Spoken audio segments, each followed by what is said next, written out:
श्री महागणाधिपतये नमः। ओम स्वस्ति श्री गुरुचरण कमलेभ्यो नमः। ओम स्वस्ति श्री राधा कृष्ण चरण कमलेभ्यो नमः।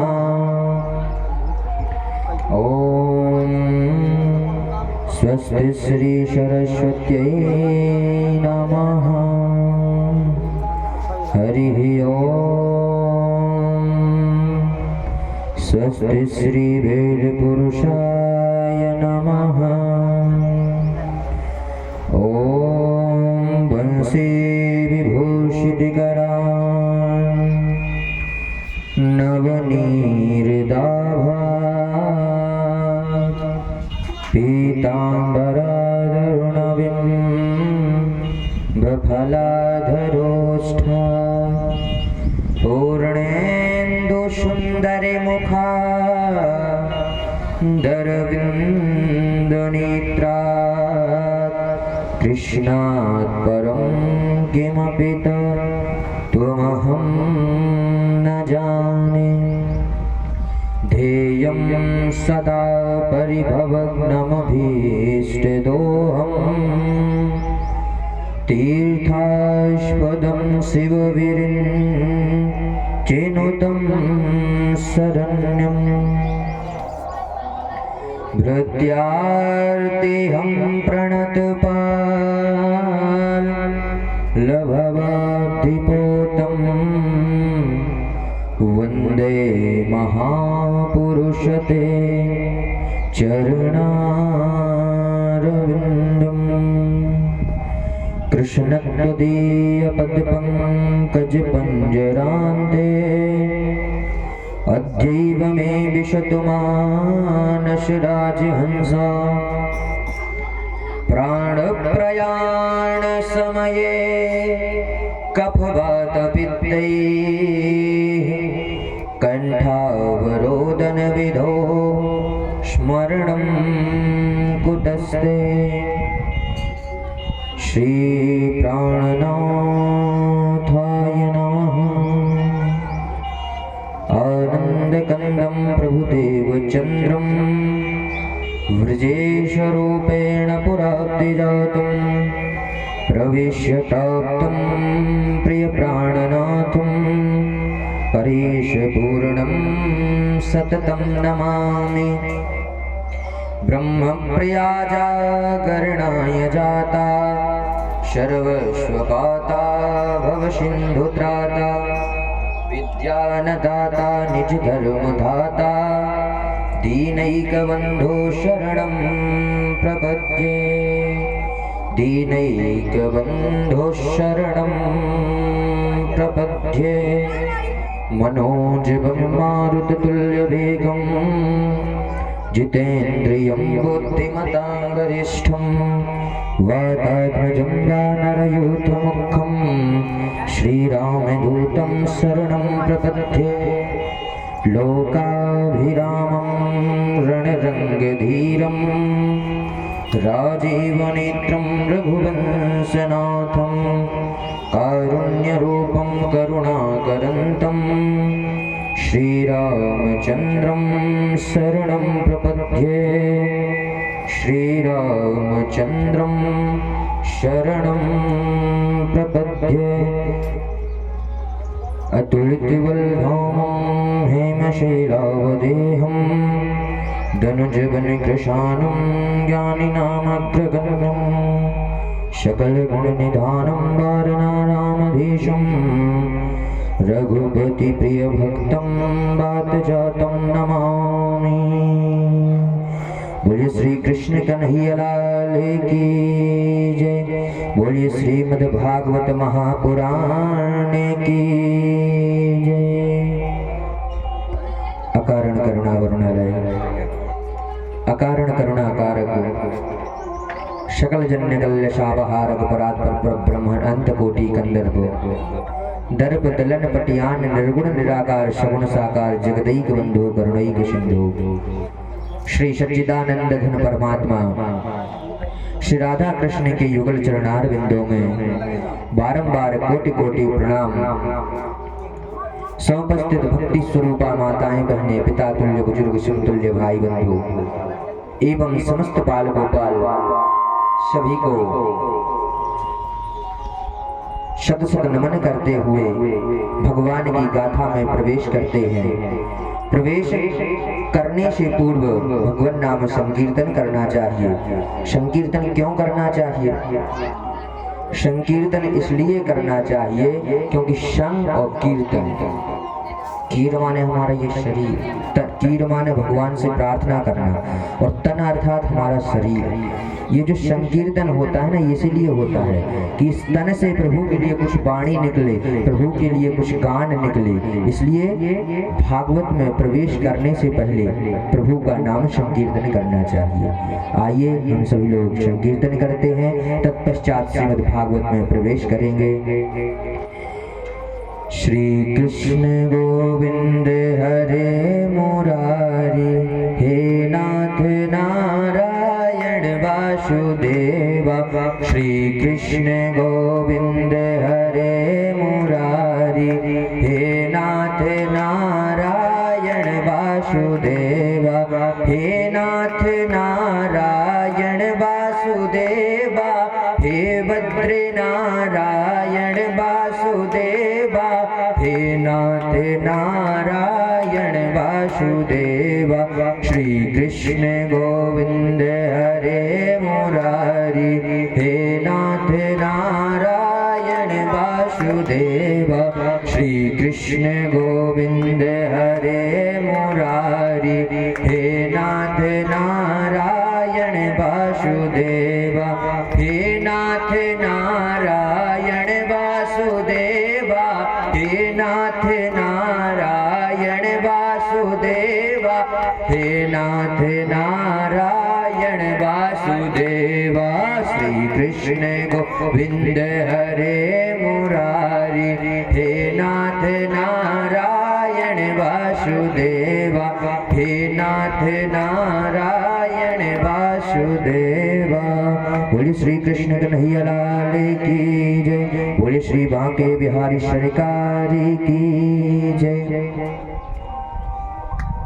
कल आप लोगों ने सुना कैसे श्री शौनक जी महाराज ने श्री सूत जी महाराज से प्रश्न पूछे और कहा, हे प्रभु आप ये बताइए कि सनकादि मुनियों ने ये नारद जी को कथा कहाँ पर सुनाई, क्यों सुनाई, तो ये 7 दिन की प्रारंभ क्यों की, 7 दिन की ही परंपरा कैसे चलाई।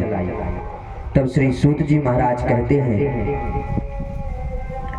एकदा हि विशालायां चत्वारो ऋषयो मला शतशृंगार्थं समायाता ददृशुस्तत्र नारद। अर्थात एकदा ही विशालाया, एक समय की बात है, विशालापुरी अर्थात बद्रीनाथ धाम में चारों भाई सत्संग की इच्छा से लिए विचरण कर रहे थे। कौन इच्छा? सत्संग की इच्छा के लिए। कौन विचरण कर रहे थे? तो कहते हैं शनकादि अर्थात सनक, सनंदन, सनातन और सनत कुमार। ये चारों भाई अपने सत्संग की इच्छा के लिए बद्रीनाथ में भ्रमण कर रहे थे। उसी समय ददृशुस्तत्र नारद अर्थात वहां पर नारद जी महाराज चले आ रहे थे। जहाँ नारद जी महाराज को देखा सनकादि ऋषियों ने तो सोचा क्यों ना, जब नारद जी ही स्वयं चले आ रहे हैं तो क्यों इन्हीं से सत्संग कर लिया जाए। जब नारद जी का पास में आए नारद जी, तो नारद जी को देखा कि इनका मुंह तो लटका हुआ है, ये कौन सी आश्चर्यचकित में पड़े हुए हैं, इनको किस चीज की अशांति मच गई है। नारद जी से पूछा सनकादि मुनियों ने कि कथम ब्रह्मण्य दीन मुखः कुतश्चिंता दुरो भवान त्वरितं गम्यते कुत्र कुतश्चागमनं तव। हे नारद जी महाराज, कथम ब्रह्मण्य दीन मुखः, ये आप किस तरह मुख बनाए हुए हैं, कुतः चिंतातुरो भवान्, कौन सी आपको चिंता सता रही है? किस चिंता से आपका मुंह लटका हुआ है? त्वरितम गम्यते कुत्रो, अर्थात किधर से आ रहे हैं, और कुतश्चा गमनम तव, किधर जा रहे हैं? मुझे बतलाइए। इदानीं शून्य चित्तोऽसि गतवित्तो यथा जनः तदेवं मुक्त संगस्य नोचितं वद कारणम्। अरे नारद जी महाराज, आप तो ऐसे ही लग रहे हैं जैसे किसी कृपण का कोई चोर धन चुरा कर ले गया हो। सांसारिक प्रवृत्ति के जो लोग रहते हैं, घर में बहुत चीजें रखी रहती हैं तो चोर और चुरा के ले जाते हैं, ठीक उसी प्रकार नारद जी का भी मुंह लटका हुआ है। तो शनकादि मुनि कहते हैं, प्रभु क्या हुआ आपको? आप इस तरह मुंह लटकाए हुए क्यों हैं? क्या कोई आपका धन चुरा कर ले गया? पर संतों के पास तो ऐसा कोई धन ही नहीं है जो सांसारिक लोग चुरा सकें। उनके पास क्या धन है? तो देखिए, वृंदावन में जाकर पता चलता है कि संतों के पास कौन सा धन है। संत क्या धन है संतों का? तो कहते हैं, हमारो धन राधा श्री राधा श्री राधा, हमारो धन राधा श्री राधा श्री राधा, परम धन राधा राधा राधा राधा राधा, परम धन राधा राधा राधा राधा राधा, हमारो धन राधा श्री राधा श्री राधा, हमारो धन राधा श्री राधा श्री राधा, परम धन राधा श्री राधा श्री राधा, संतन जन राधा श्री राधा श्री राधा, संतन धन राधा राधा राधा राधा राधा, संतन धन राधा श्री राधा राधा राधा, हमारो धन राधा श्री राधा श्री राधा, परम धन राधा श्री राधा श्री राधा, परम धन राधा श्री राधा श्री राधा। तो महाराज, संतों का धन तो राधा नाम है, भगवान नाम संकीर्तन ही संतों का धन है। तो हे नारद जी महाराज, आप क्यों इस तरह चिंता से आतुर हैं? क्या हो गया है आपको? विस्तार पूर्वक बतलाइए।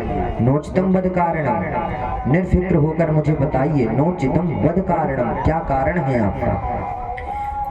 आप जैसे संतों को अगर चिंता होने लगी तो सांसारिक लोगों का क्या होगा? आप जैसे संत ही तो सांसारिक लोगों के कष्ट का निवारण करते हैं, और आज आप ही समस्या सामने रखी है। अरे प्रभु क्या हुआ बताइए। तब नारद जी महाराज कहते हैं, भैया मैंने संपूर्ण ब्रह्मांड घूम लिया,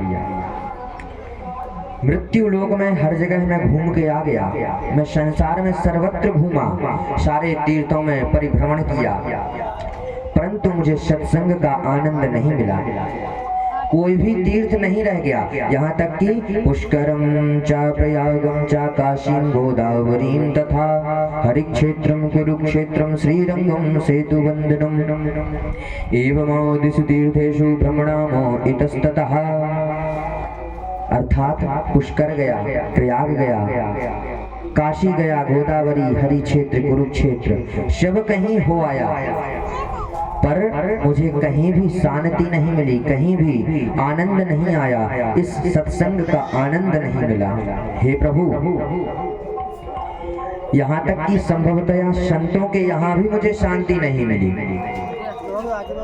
मैं संतों के पास भी गया, पर वहां भी मुझे कुछ शांति नहीं मिल पाई। और मैंने क्या देखा कि पाखंड निर्ताह संता सा परिग्रह, अर्थात संत भी पाखंड परायण होते चले जा रहे हैं। पाखंड का अर्थ होता है पापस्य खंड इति पाखंडः, अर्थात पाप का ही जो एक खंड है उसे पाखंड कहते हैं। तो महाराज उनकी परिभाषाएं बदल गईं। वहां से मैं गुजर रहा था महाराज, तो मैंने एक संत जन सज्जन जी से पूछा कि प्रभु यह बंगला किसका है? नारद जी पूछते हैं एक संत जी से, यह बंगला किसका है? तो वह सज्जन बताते हैं, महाराज यह बंगला हमारे त्यागी जी महाराज का है।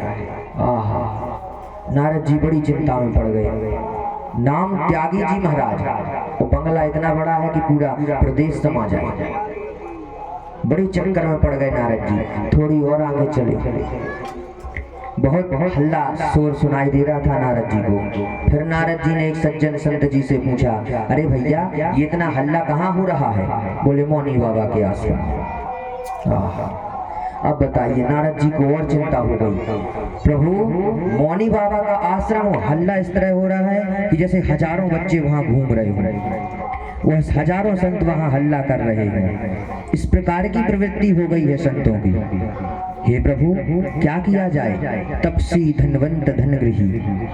प्रभु किस प्रकार से इसका निवारण किया जाए? पहले तो संत महात्मा जितना विरक्त होता था उतना ही आनंद आता था, पर आज जितना चर्चित में है संत, और जितना अगर संत के पास धन है तभी वह संत कहलाता है। तरुणी प्रभुतागे हे शालको बुद्धिदायका, और कन्या विक्रयणो लोभा दंपति नाम च कलकनम। प्रभु मैंने संतों के यहाँ देखा, मुझे बड़ा आश्चर्य हुआ। फिर मैंने सोचा क्यों ना गृहस्थों के यहाँ जाकर देख लिया जाए, गृहस्थों का क्या हाल चाल। तो महाराज वहां तो और बड़ा आश्चर्य हो गया। क्या कि तरुणी प्रभुता गई, जैसे ही नई बहू आई घर में और उसकी ही चलने लग जाती है, माता पिता की खटिया तो डाल दे किसी खेत में। इस प्रकार हो रहा है। और शाल को बुद्धिदायक है, शाल माने साला। आजकल बहुओं के घर में साले की चल रही है, माता पिता की कोई पूछ नहीं है। महाराज गृहस्थों के घर में मैंने यह सब देखा। यहाँ तक कि यह नहीं, कन्या विक्रयणो लोभा, कन्या का क्रय विक्रय होने लगा, अर्थात जहाँ सौदा पट गया वहीं पे शादी पक्की हो गई। आजकल सौदे के समधी बन रहे हैं महाराज। बड़ी लोभा दंपति नाम च कलकनम, अर्थात जब इस तरह सौदे पटेंगे पैसों से तो क्या होगा उनका? तो दंपति नाम च कलकनम, लड़ाई मची रहती है दोनों पति पत्नियों में। तो महाराज इस प्रकार से मुझे बहुत ही आश्चर्य हो रहा है। क्या किया जाए प्रभु? ये किस प्रकार से लोगों की प्रवृत्ति होती चली जा रही है। वार्ता कोपी ना पृच्छति गेहे। अगर कोई बड़ा भारी कार्य घर में किया जा रहा है तो माता पिता से नहीं पूछना होता है किसी को, कोई भी माता पिता से नहीं पूछता। एवं पश्चिम कलेर दोषान पर्यटन नवमी महम यमुना तटमापन्नो यत्र लीला हरि रभूत।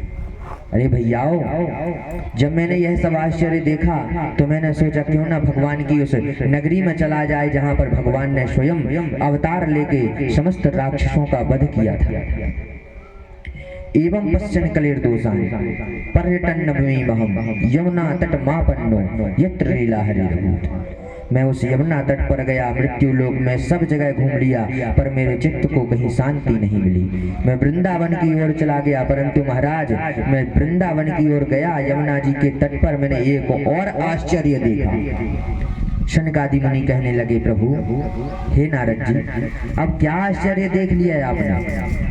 बोले महाराज तत्राश्चर्यं मया दृष्टो श्रूयतां तन्मुनीश्वरा, एका तो तरुणी तत्र निष्खन्ना खिन्न मानसा।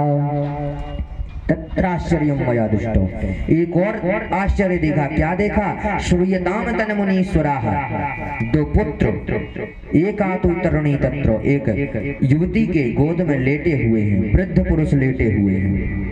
निष्खन्ना खिन्न मानसा, वह निष्मन्न से होकर, खिन्न मन से होकर रो रही है।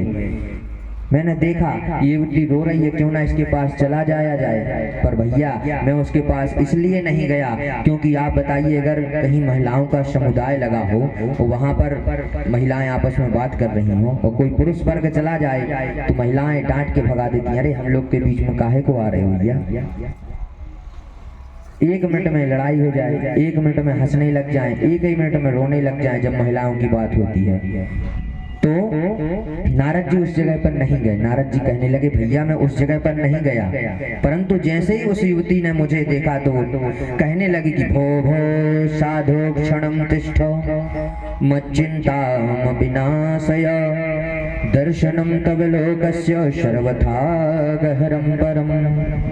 अर्थात हे महाराज, भो भो साधु क्षणम तिष्ठो, अरे महाराज रुकिए, भो साधु रुकिए, जरा रुकिए, मत चिंतामपि नाशय, मेरी चिंता का नाश कीजिए। दर्शनम तब लोकस्य, आपके दर्शन मात्र से ही सर्वथा गहरम परम, सभी पाप नष्ट हो जाते हैं। अरे महाराज थोड़ा सा रुक जाइए। तब नारद जी पास में गए और कहने लगे, काशिक तुम, देवी जी आप कौन हैं? का विमो, ये दोनों पुत्र जो वृद्ध लेटे हुए हैं यह कौन है?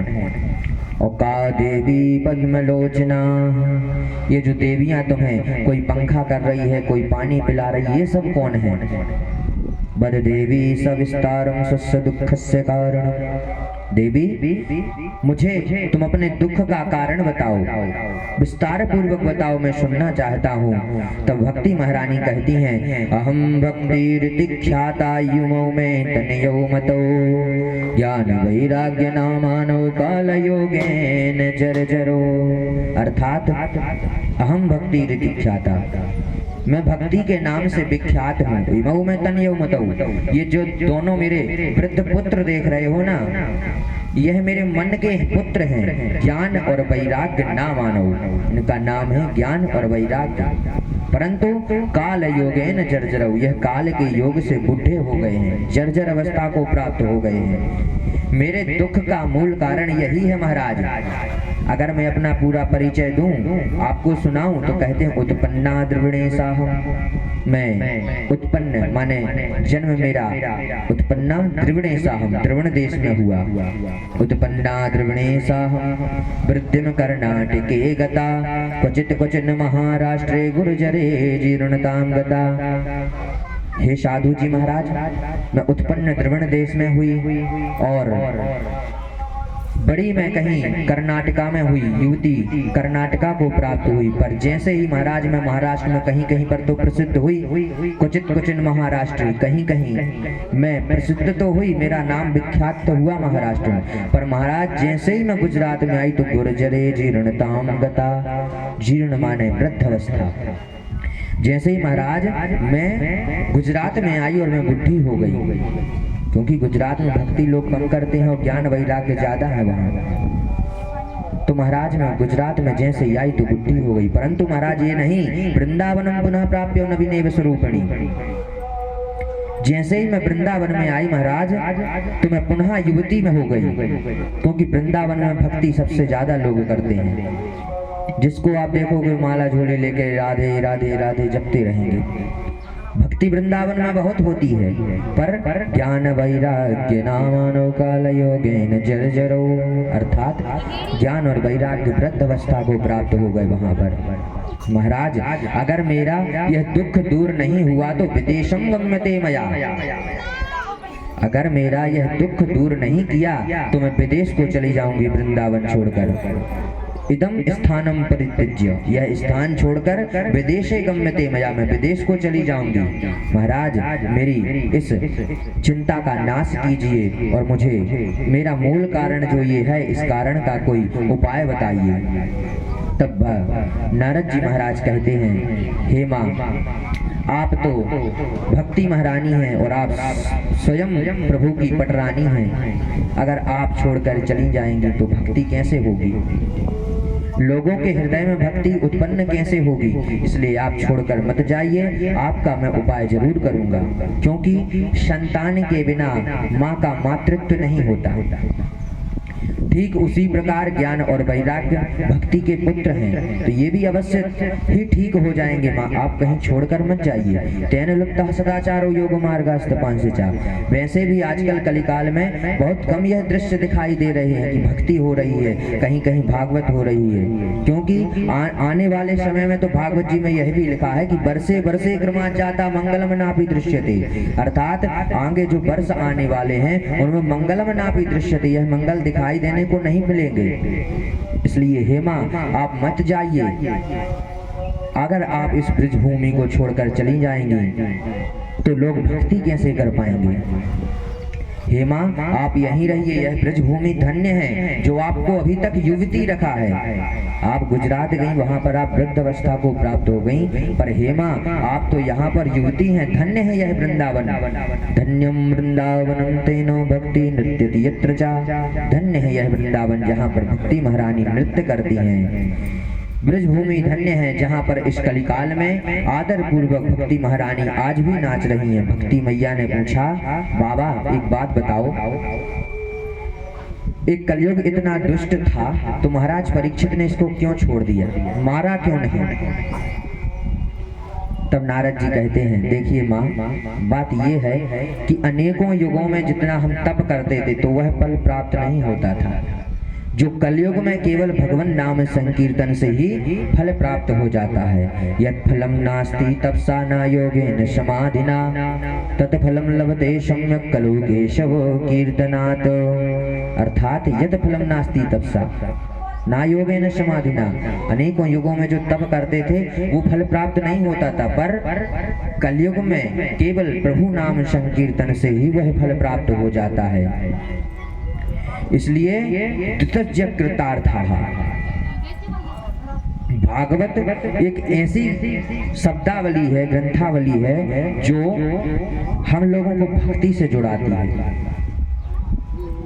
इसलिए हे माँ, आप बिल्कुल भी चिंता ना कीजिए, आपका दुख अवश्य दूर होगा। तब भक्ति महारानी नारद जी की स्तुति करती हैं, जयति जगति मायाम यस्य काया धवस्ते वचन रचन में कम केवलम च कलय। हे ब्रह्मा जी के मानस पुत्र, आपकी जय हो। आपके एक वचन पर निष्ठा करके कयादु नंदन भक्ति के परमाचार्य बन गए। आपके अनुग्रह को प्राप्त करके ध्रुव जी महाराज ने 5 वर्ष की अवस्था में भगवान को प्राप्त कर लिया। अगर आप कह ही रहे हैं तो मेरा भी दुख दूर हो जाएगा। स्वा कृष्ण क्वापि नो गतः। इसलिए हे प्रभु, हमारे कृष्ण कन्हैया यहीं पर विराजमान हैं और कृष्णम चरणाम भोजम स्मरम दुख गमिष्यति। नारद जी कहते हैं, माँ आप बिल्कुल भी चिंता ना कीजिए, आप श्री कृष्ण जी के चरणों में ध्यान लगाइए, आपका दुख अवश्य ही दूर हो जाएगा। हरिस्मृति सर्व द्विमोक्षणम यथा। गोविंद की स्मृति विपत्तियों से दूर करा देती है। इसलिए माता जी आप गोविंद के चरण कमलों पर ध्यान दीजिए। देवर्षि नारद ने समझाया, आप तो गोविंद के चरण कमलों का ध्यान करो, दुख अपने आप ही भाग जाएगा। फिर आप तो इनकी प्राण वल्लभा हैं, आप जहां जब बुलाओगे तब प्रभु दौड़े चले आएंगे, चाहे वह कितना भी पतित का घर क्यों ना हो। तो या हो तस्तु भगवानो याति नीच गृहीष्वपि। जहाँ जहाँ भक्ति महारानी रहती है ना जी, वहाँ वहाँ भगवान रहते हैं। चाहे वह व्याध का घर हो, बहेलिया का घर हो, या फिर रैदास का घर हो, मीरा का घर हो, गजेंद्र का हृदय हो, या बानर भालू का हृदय हो, किसी का भी हृदय हो, जहाँ पर भक्ति महारानी रहती हैं वहाँ कृष्ण अवश्य ही चले आते हैं। भक्ति की बड़ी महिमा नारद जी ने गाई। अब नारद जी ज्ञान वैराग्य को स्वस्थ करने के लिए अनेकों प्रयास करने लगे। वैराग्य के पास आकर देवर्षि नारद बड़े बड़े दिव्य वेद मंत्रों का प्रारंभ कर दिया। वेद पाठ किया, वेदांत पाठ किया, चारों वेद सुनई सुना दिए, पर कुछ भी नहीं हुआ। थोड़ी सी जीर्ण अवस्था तो आई, पर फिर वैसे ही बेहोश लेट गए। फिर उपनिषद का पाठ किया, गीता पाठ है मुहुर्मुहु, गीता का पाठ अनेकों बार कर दिया। थोड़ी सी चेतना आई और फिर गिर गए। अब नारद जी को चिंता होने लगी। ज्ञान प्रबुद्धताम शीघ्रम रे वैराग्य प्रबुद्धताम। ज्ञान खड़े हो, वैराग्य सावधान हो। बहुत प्रयत्न करने पर जब कोई लाभ नहीं दिखा तो नारद जी महाराज चिंता हो उठी। अब क्या किया जाए? मेरे औषधालय में तो जितनी भी औषधि थी मैंने सब कुछ पिला दी, पर इन दोनों का कुछ भी स्वस्थ ठीक नहीं हुआ। देखिए, अगर वैद्य के पास हम लोग जाते हैं तो जितनी वैद्य के पास दवाई रहती है वो अनेकों प्रकार की दवाई कर देगा, और जब उसका बस नहीं चलता तो बोल देता भैया कहीं और जाओ, अब यहाँ पर नहीं दिख सकते आप। तब नारद जी को चिंता होने लगी कि अब मैं कहाँ बोलूंगा कि आप कहाँ जाओ। तभी आकाशवाणी हो गई। व्योमवाणी तदैव भून मार्शये खिद्यताओमिति उत्तमः सफलस्तेयं भविष्यति न संशयः। आकाशवाणी ने दिशा निर्देश दिया कि नारद जी उद्यम करो। व्योमवाणी तदैव भून मार्शये खिद्यतामिति। और उद्यमः सफलस्तेयम्, उद्यम करो सफलता अवश्य मिलेगी। नारद जी ने पूछा क्या करूं? आकाशवाणी ने कहा इदमर्थं तु सत्कर्मं सुरते त्वं समाचरः। नारद जी महाराज आप सत्कर्म करो तभी यह स्वस्थ होंगे। वह सत्कर्म कैसा होगा तो तुम्हें कोई संत बताएगा। नारद जी से आकाशवाणी कहती है वह सत्कर्म कैसा होगा तो कहते हैं तुम्हें कोई संत बताएगा। नारद जी सोचने लगे कि आकाशवाणी ने ये तो स्पष्ट बात कही नहीं कि कौन से संत बताएंगे, मैं उनके पास सीधा चला जाऊं। पर क्या कहा कोई संत बताएगा, कहाँ ऐसे संत को ढूंढूं। तब नारद जी निकल दिए, चल पड़े संत को ढूंढने के लिए। जो भी संत मिलते उन सभी को प्रणाम करते और कहते हैं प्रभु सत्कर्म किसे कहते हैं बताइए। अब छोटे मोटे संत मिले तो नारद जी से कहने लगे प्रभु आप इतने बड़े महात्मा और आप हमसे पूछ रहे हैं कि सत्कर्म क्या होता है। क्या है देखिए, अगर छोटे डॉक्टर के पास कोई बड़ा डॉक्टर आके कहे भैया इस चीज की दवाई क्या है तो क्या वो छोटा डॉक्टर बता पाएगा? नहीं बता पाएगा। वो क्या जाने इस चीज की दवाई क्या है। बड़े डॉक्टर हैं आप तो कोई अमेरिका का डॉक्टर आ जाए और अपने हटा दवाओं के डॉक्टर से पूछने लगे भैया ये कौन सी दवाई है तो नहीं बता सकते। ठीक उसी प्रकार छोटे मोटे जितने भी संत थे सब बैठ गए, नहीं बता पाए। और कुछ जो ख्याति वाले संत रहे जो विख्यात हैं उन्होंने क्या कर लिया कि मूकी भूता तथान्यस्तु किन्यतु यज्ञपालितः, अर्थात जैसे ही देखा कि नारद जी महाराज आ रहे हैं और सत्कर्म की पूछ रहे हैं कि सत्कर्म क्या है तो जो बड़े ख्यात वाले संत थे उन्होंने मौन व्रत धारण कर लिया। बोल दिया कह दो अभी हम मौन व्रत धारण किए हुए हैं। भाई बता ही नहीं पाएंगे, भली ख्याति प्राप्त हो गई है, अब इतने बड़े संत को कौन बता पाए। बेचारे नारद जी जब कहीं कोई नहीं मिला तो चलते हुए श्री पहुंच गए बद्रीनाथ धाम। वहां पर जब चारों भैया ने पूछा क्या हो गया नारद जी, तब नारद जी ने ये सब बताया। ये शाम भ्रुवंग मात्रेण द्वारपाले हरे पुरा भूमान पादतौ सद्ये यत् कृपातः पुरं गतौ।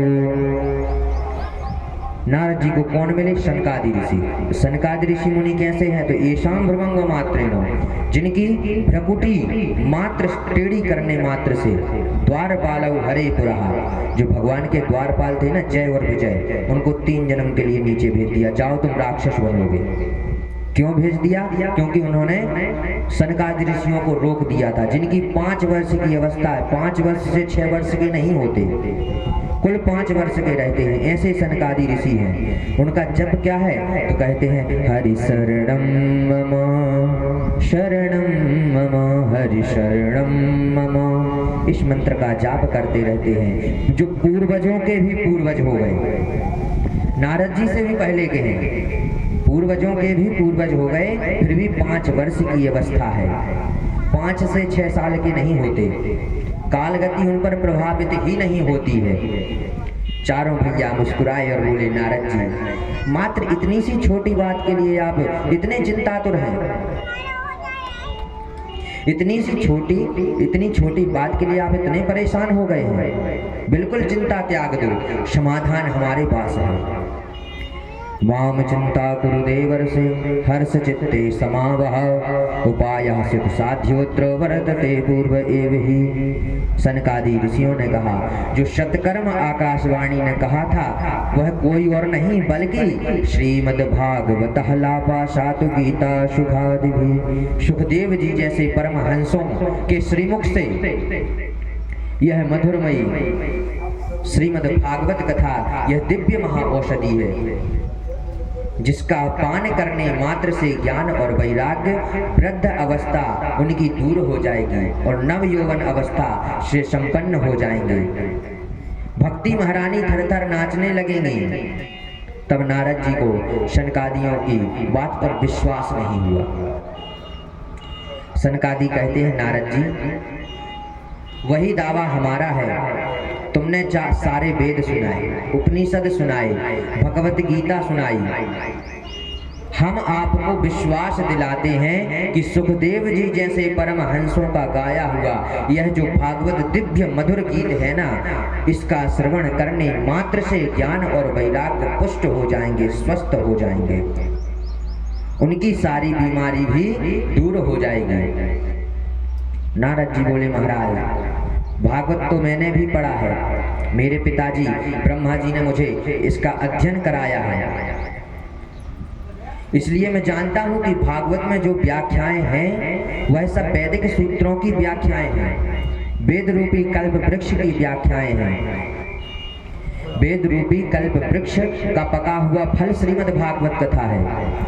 जब वेद उपनिषद वेदांत सब कुछ सुना दिया, वेदों की व्याख्या करने वाले ग्रंथ श्रीमद् भागवत से भला क्या होगा। जब मैंने वेद वेदांत गीता पाठ अनेकों उपनिषद 108 उपनिषद भी सुना दिए तब कुछ नहीं हुआ, तो वेदों की व्याख्या करने वाले ग्रंथ से क्या होगा।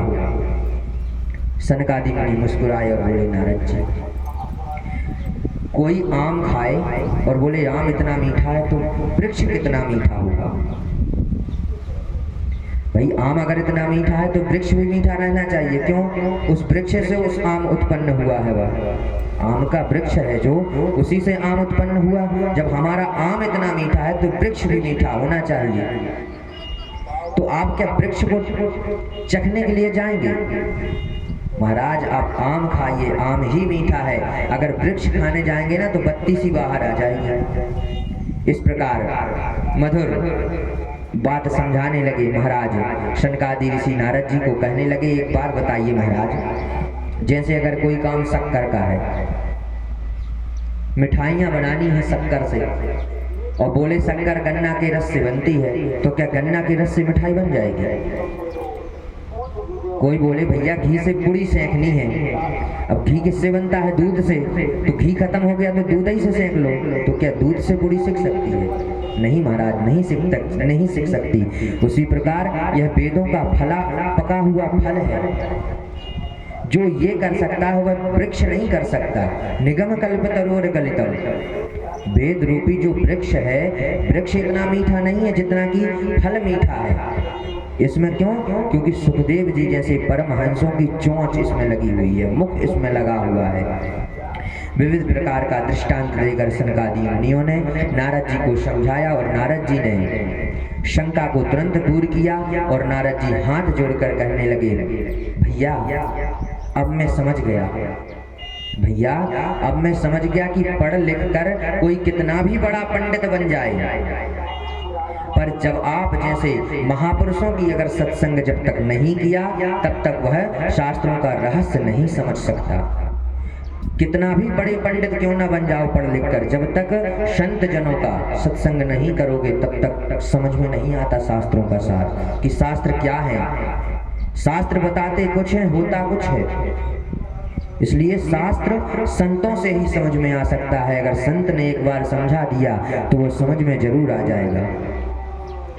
और महाराज आप जैसे संतों के तो दर्शन जब होते हैं जब भाग्योदयेन बहुजन्म समर्जितेन सतसंगमं चलबते पुरुषो यदा वे आज्ञान हेतु कृत मोहमदान्धकारं नाशं विधाय हि तदोदयते विवेक।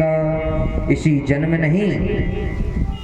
में नहीं अपितु जन्म जन्मांतरों के जो पुण्य उदय होते हैं तब आप जैसे संतों का सत्संग करने का लाभ प्राप्त होता है। आप जैसे संतों का दर्शन होता है, संग मिलता है, उससे विवेक जागता है। जब विवेक का सूर्य उदय होता है तो अज्ञान का सारा अंधकार नष्ट हो जाता है। इसी बात को हमारे श्री गोस्वामी तुलसीदास जी महाराज कहते हैं कि बिनु सत्संग विवेक ना होई, बिनु सत्संग विवेक ना होई, राम कृपा बिनु सुलभ न कोई, राम कृपा बिनु सुलभ न कोई, आवत इह शर अति कठिनाई, आवत इह शर अति कठिनाई, राम कृपा बिनु जाए, राम कृपा बिनु आई ना जाए। जब तक सत्संग की सरिता में शराबोर होने का सौभाग्य उन्हीं सत्पुरुषों को प्राप्त होता है जिन्हें भगवान श्री राम, भगवान श्री गोविंद अपनी कृपामयी चुंबक से खींच लेते हैं। वे ना चाहे तो छुट्टी लिए बैठे रहो, 7 दिन इधर उधर गोरख धंधों में अनेकों प्रकार के व्यापारों में लगे रहो, पर भगवान एक क्षण कथा सुनने का टाइम नहीं मिलता, एक क्षण का भी समय नहीं मिलता जब तक गोविंद की कृपा ना हो। अनेकों धंधों में पड़े रहोगे, व्यापार में पड़े रहोगे, पर भगवान की कथा सुनने का फल प्राप्त नहीं होगा। क्यों नहीं होगा? क्योंकि जब तक भगवान गोविंद तुम पर कृपा नहीं करेंगे तब तक कथा सुनने से कुछ लाभ प्राप्त भी नहीं होगा। महाराज नारद जी बोले, महाराज मेरा परम सौभाग्य है, मेरे ऊपर भगवान कृष्ण की अनुकंपा है जो आप जैसे संतों का मुझे दर्शन प्राप्त हुआ। अब तो मैं आपके श्रीमुख से भागवत संहिता का श्रवण करना चाहता हूँ। शनकादि बोले, नारद जी हमें तो एक ही प्यारी जगह लगती है, माँ गंगा के तट पर पावन पुलिन हरिद्वार में उसी आनंद नाम के तट पर कथा रहेगी। गंगा द्वार समीपे तू तटमानंद नामकम, तटमानंद नामकम, आनंद नाम का तट। एक बात विचारणीय है कि जब कहीं थी कहीं भी कथा करनी थी तो बद्रीनाथ धाम में ही कर लेते। बद्रीनाथ धाम में उतरकर हरिद्वार में आयोजन करने क्यों आए? एक शंका उत्पन्न होती है, जब बद्रीनाथ धाम में सनकादि ऋषि नारद जी से मिले तो क्यों ना बद्रीनाथ धाम में ही इस सत्संग की सरिता का सराबोर करना चाहिए, यह मधुरमयी कथा का श्रवण करना चाहिए, पर वहां क्यों नहीं किया? बद्रीनाथ से उतर करके हरिद्वार में क्यों आए? इसका समाधान करते हैं एक संतजन, कहते हैं बद्रीनाथ धाम में कथा तो प्रेम से हो जाएगी, पर श्रोता कहाँ मिलेंगे? श्रोता भी तो चाहिए कथा सुनने के लिए। वहां जो कोई पहुंचता बहुत कम है, और अगर पहुंच जाए तो सिद्ध कोटि के संत ही पहुंच पाते थे बद्रीनाथ धाम में। तो महाराज वे भी तपस्या में रत हैं, अब कौन आए कथा सुनने के लिए? तो गिने चुने लोग ही आ सकते थे। इसलिए नीचे उतरकर श्री हरिद्वार जी में कथा का संयोजन रखा, महोत्सव रखा, क्योंकि हरिद्वार एक ऐसा द्वार है जहाँ हरि का द्वार है, जहाँ दिल्ली से भी लोग कथा सुनने के लिए आ सकते हैं, बद्रीनाथ धाम से ही कथा सुनने के लिए आ सकते हैं। अनेकों संत जो जहाँ से आना चाहे वहाँ से हरिद्वार पहुँच सकता है। तो हरिद्वार में जीवन मुक्त ब्रह्म पर चरित सुनहि तज ध्यान, महात्मा लोग ध्यान समाधि आदि छोड़कर नीचे आ जाएंगे और संसारी लोग नीचे से थोड़ा ऊपर चले जाएंगे, तो बीच में हमारा हरिद्वार है, तो वहीं कथा का प्रारंभ होगा। इसलिए भव्य आयोजन मध्य भूमि, जो मध्य है, ना ऊपर है ना नीचे है, जो बीच में भूमि है वह हरिद्वार है, तो इसलिए वहाँ करना श्रेष्ठ होगा। तो नारद जी सनकादि चारों भाइयों के साथ हरिद्वार की पावन भूमि में आए और नारद जी ने बढ़िया गंगा जी की रेती इकट्ठी कर व्यासपीठ बनाई और व्यासपीठ पर चारों भैया व्यासपीठ समझकर उस पर बैठ गए। ना गद्दा चाहिए ना बिछोना चाहिए, बस नव कोमल गंगा जी की बालू माने रेत में ही व्यास गद्दी बना करके बैठ गए और कथा का प्रारंभ कर दी। सनकादि मुनियों ने कथा प्रारंभ की। ऋषि मुनियों को जैसे ही पता चला कि महाराज सनकादि मुनि कथा प्रारंभ कर दिए हैं, तो सब दौड़े भागे चले आ रहे हैं, सब चले आ रहे हैं। कौन कौन? तो कहते हैं भृगु वसिष्ठश्च च्यवनश्च गौतमो मेधातिथिर्देवल देवरातो रामस्तथा गादिसुतश्च शाकलो मृकण्डपुत्रा त्रिजपिप्पलादा योगेश्वरो व्यासपाराशरौ च छाया शुभोजा जलिजन्निमुख्या। जो गृहस्थ संत थे वह भी दौड़े हुए चले आ रहे हैं, अपनी अपनी पत्नियों को लेकर, अपने अपने बच्चों को लेकर सब चले आ रहे हैं। जो व्रत संत थे वे भी अपने शिष्य परिकर के साथ वहां पर चले आ रहे हैं। सब ऋषि मुनि दौड़े दौड़े आ रहे हैं। देखते देखते गंगा तट ऋषियों से भर गया, समाज जगमोह ऋषियों से एकदम जगमगा उठा। कोई जय जयकार कर रहा है, कोई शंख फूंक रहा है, जय शब्दों नाम शब्दों शंख शब्द तथैव बचा। गंगा तट जय घोष से गूंज उठा। अब उस पावन संतों के समाज में मध्य श्री सनकादि मुनियों ने कथा को प्रारंभ किया। सदाशिव्या श्रीमद्भागवती कथा यस्याः श्रवण मात्रेण हरिश्चित्तं समाश्रयेत्। सनकादि ऋषि कहते हैं भगवान की कथा सदैव श्रवण करने योग्य है। इसके श्रवण करने मात्र से हरि चिपक जाते हैं। वह टेढ़ी टांग वाला द्रवभूत चित्त में ऐसा गड़ जाता है कि तुम अगर निकालना भी चाहो तब भी उसे नहीं निकाल पाओगे। टेढ़ी टांग अर्थात श्री गोविंद जी एक टेढ़ी टांग करके इस तरह खड़े होते हैं। तो टेढ़ी टांग वाला जिसके हृदय में चिपक गया ना जी, तो उसका हृदय भक्ति से परिपूर्ण हो जाता है। वो कितना भी निकलना चाहे पर निकल नहीं सकता। भगवान उसको छोड़ते ही नहीं है। एक बार अगर भगवान चिपक गए तो भगवान फिर उसको छोड़ने वाले हैं ही नहीं। क्योंकि जब पूतना का विषपान करने लगे भगवान स्तनपान, तो पूतना क्या कह रही है, छोड़ दो छोड़ दो। भगवान कह रहे मौसी एकदम पकड़ते नहीं, पकड़ते हैं तो फिर छोड़ते नहीं। तो भगवान जिसको पकड़ लेते हैं तो भगवान फिर उसको छोड़ा नहीं करते। पुरुषोक्त गायत्री आदि के जप से जो सुकृत पुण्य प्राप्त होता है वह कथा सुनने मात्र से परम लाभ प्राप्त हो जाता है। सनकादि मुनि कहते हैं जो यह कथा नहीं सुनता वह किसके समान है? चांडाल के समान है। चांडाल वच्च खरवदवत तेन नीतम मिथ्या स्वजन्म जननी जनि दुख भाजा। सनकादि ऋषि कहते हैं, मैं नहीं कह रहा हूँ, सनकादि ऋषि कहते हैं, भागवत जी का श्लोक है कि चांडाल मच्चमतीयेन सतेन देव, अर्थात जो कथा का श्रवण नहीं करता वह चांडाल के समान है, गधे के समान है, श्वास लेता हुआ मुर्दे के समान है।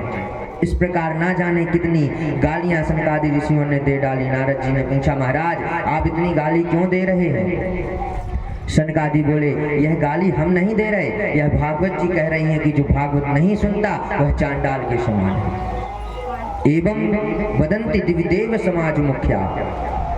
महाराज यह मैं अकेला नहीं कह रहा हूँ, भागवत जी अकेली नहीं कह रही हैं, देवता लोग भी यही कह रहे हैं। क्या कह रहे हैं कि मनुष्यों को इतनी सरल भागवत की प्राप्ति हो रही है, फिर भी मनुष्य भागवत नहीं सुन रहे। क्योंकि देवताओं को श्री सुखदेव जी महाराज ने डांट कर भगा दिया था कि तुम कथा सुनने के पात्र नहीं हो, अगर प्रेम से आते तो कथा श्रवण कराते, पर ये तो ठग बन के आए थे, इसलिए कथा श्रवण नहीं कराई और भगा दिया। तो वदंती दिव्य देव समाज मुख्या, यह देव समाज कह रहा है कि आकाश में खड़ा होकर देखो इन अभागों को, भगवान के चरितामृत की यह धारा बह रही है, फिर भी इसका आचमन अवगाहन नहीं करते ये लोग। हम लोग अमृत का कलश लेकर गए फिर भी भगा दिए गए।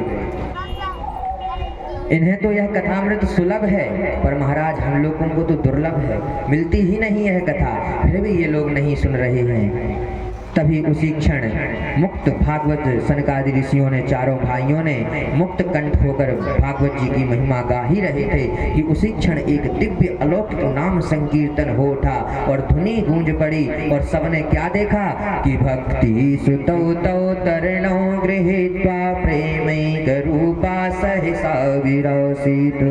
भक्ति महारानी तरणों माने एक युवती अवस्था में और ज्ञान वैराग्य युवती अवस्था में आकर नाच रहे हैं। क्या कर रहे हैं कि श्री कृष्ण गोविंद हरे मुरारी, हे नाथ नारायण वासुदेवा, श्री कृष्ण गोविंद हरे मुरारी, हे नाथ नारायण वासुदेवा, श्री कृष्ण गोविंद हरे मुरारी, हे नाथ नारायण वासुदेवा, हे नाथ नारायण वासुदेवा, हे लक्ष्मी नारायण वासुदेवा, हे बद्री नारायण वासुदेवा, हे नाथ नारायण वासुदेवा। श्री कृष्ण गोविंद हरे मुरारी, हे नाथ नारायण वासुदेवा। भक्ति महारानी अपने पुत्र ज्ञान वैराग्य के साथ सबके बीच में प्रकट होकर ताता थैया कर कर नाचने लगी और भगवान का नाम संकीर्तन करने लगी। भगवान के मधुर मंगलमय नामों का दिव्य संकीर्तन करती हुई माता भक्ति श्रोता समुदायों के बीच बैठकर प्रकट होकर श्रोता बंधुओं के साथ तर्क वितर्क करने लगी। कथम प्रविष्टा कथमागतेय मध्य मुनिना मृतर्कयन्ता, यह कहाँ से आ गया, कब इन्होंने हमारे बीच में प्रवेश किया, कुछ पता ही नहीं चला कि कैसे प्रकट हो गई। सभी मुनिजन यह तर्क वितर्क करने लग गए। सनकादियों ने कहा, भाई जहाँ भगवान की मंगलमयी गाथा होती है ना, वहाँ पर भक्ति महारानी अपने से ही प्रकट हो जाती है। भक्ति मैया ने सनकादियों को प्रणाम करके पूछा, हे भगवान, यहाँ आपने बैठने की सबको अलग अलग व्यवस्थाएं दी हैं, पर महाराज हमको कहाँ, हम क्वातिष्ठामी, महाराज मैं कहाँ बैठूं, मेरा स्थान कहाँ पर है, मेरा स्थान कौन सा है। तब सनकादि ऋषि कहते हैं, जाइए माँ, आप तो वैष्णव भक्त श्रोता गणों के हृदय समुदाय में, जो भक्त गणों का समुदाय है, इनके हृदय में जाकर बैठिए। जो भगवान की मधुर लीला का श्रवण कर रहा है, जो भगवान का नाम संकीर्तन कर रहा है, उनके हृदय में जाकर बैठिए, क्योंकि सकल भुवन मध्य निर्धनास्ते धन्या निवसति हृदि तेषां श्री हरिर्भक्ति रेखा। हरिरपि निज लोकं सर्वथा तो विहाय प्रवसति हृदि तेषां भक्ति सूत्रोपनद्धा। त्रिभुवन भी वही धन्य है जिसमें हृदय भवन में भक्ति महारानी विराजमान है, क्योंकि जहाँ पर भक्ति महारानी विराजमान है वहाँ भगवान अवश्य ही चले आते हैं।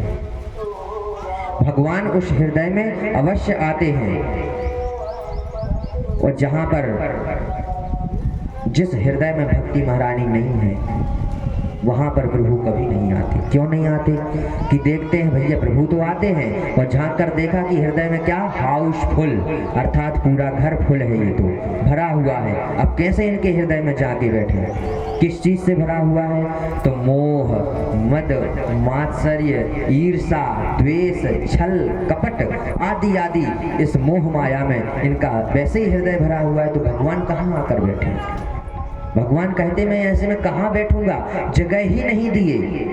पर जो जहाँ पर भक्ति महारानी पहुँच जाती हैं, जो हृदय इन चीजों को छोड़ देता है, छल कपट को छोड़ देता है, भक्ति महारानी उसके हृदय में विराजमान हो जाती हैं। और जहाँ जिसके हृदय में भक्ति महारानी विराजमान हो गई तो समझिए प्रभु भी अपने आप ही चले आते हैं, क्योंकि प्रभु की पटरानी भक्ति महारानी है। प्रभु वहाँ अवश्य आएंगे, जहाँ जहाँ पर भक्ति जाएगी वहाँ प्रभु अवश्य ही आएंगे। इसलिए प्रवसति हृदि तेषां भक्ति सूत्रोपनद्धा। हठात भवन में घुसे पड़ते हैं, एक बार प्रवेश कर पाए तो भक्ति सूत्रोपनद्धा, माने भक्ति के सूत्र में भगवान बंध जाते हैं। जिसके हृदय में प्रवेश कर लिए भगवान और जिसके हृदय में भक्ति महारानी बैठी हुई हैं, तो भक्ति सूत्रोपनद्धा, पनद्ध माने अबंध माने बांधना, तो भक्ति अपने सूत्र में भगवानों को बांध लेती है भगवान जी को। श्री सूत जी महाराज कहते हैं, हे ऋषियों, अब देवर्षि नारद शनकादि ऋषियों से कहा कि भगवान हमने प्रत्यक्ष देख लिया कि श्रीमद् भागवत के श्रवण करने से ज्ञान और वैराग्य स्वस्थ हो गए और भक्ति महारानी ज्ञान वैराग्य को पुष्ट होकर पापियों के पापों का प्रक्षालन हो सकता है। यदि हो सकता है तो कैसे हो सकता है, इसका कोई साधन संभव है? नारद जी कहते हैं, महाराज मैंने यह सब तो प्रत्यक्ष देख लिया कि भक्ति महारानी अपने ज्ञान और वैराग्य के साथ आकर नाचने लग गई ताता थैया कर कर। पर प्रभु जिसका हृदय भक्ति ज्ञान वैराग्य जिसके हृदय में नहीं है, ऐसे पापियों का प्रक्षालन हो सकता है क्या? यदि हो सकता है तो कैसे हो सकता है?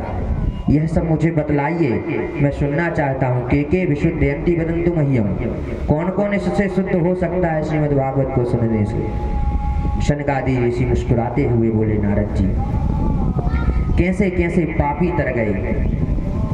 आप यह तो छोड़ो, हम तो यह कह रहे हैं कि जिसने जीवन में पाप के अलावा कुछ भी नहीं किया हो वो भी तर सकता है। जिसने अत्याचार, दुराचार, भ्रष्टाचार, पापाचार, अनेकों जितने चार होते हैं सब कुछ किए हों, ऐसा महापापी कदाचित जीवन में एक भी बार अगर कथा ना सुने, जीते पर्यंत जो कथा ना भी सुन पाए, अगर मरने के बाद उसको कथा सुनाई जाए तो वह भी परम पावन पुनीत हो जाता है, वह भी मोक्ष को प्राप्त हो जाता है। ये मानवः पापिकृतस्तु सर्वदा सदा दुराचारता विमार्गाः क्रोधाग्नि दग्धा कुटिलाश्च कामिनः और सप्ताह यज्ञेन कलौ गुणन्ति ते। चाहे कितना क्रोध करने वाला व्यक्ति हो, चाहे कोई भी हो, दुराचार, पापाचार, अत्याचार, कितना भी चार करने वाला पापी हो, अगर वह जीते जी इस भागवत को नहीं सुन पाया तो अगर उसके प्रत्यक्ष उसके नाम से कोई श्रीमद् भागवत कथा को करता है मरने के बाद, तो वह पापी उस पाप को छोड़ देता है, वह पापी मोक्ष को प्राप्त हो जाता है।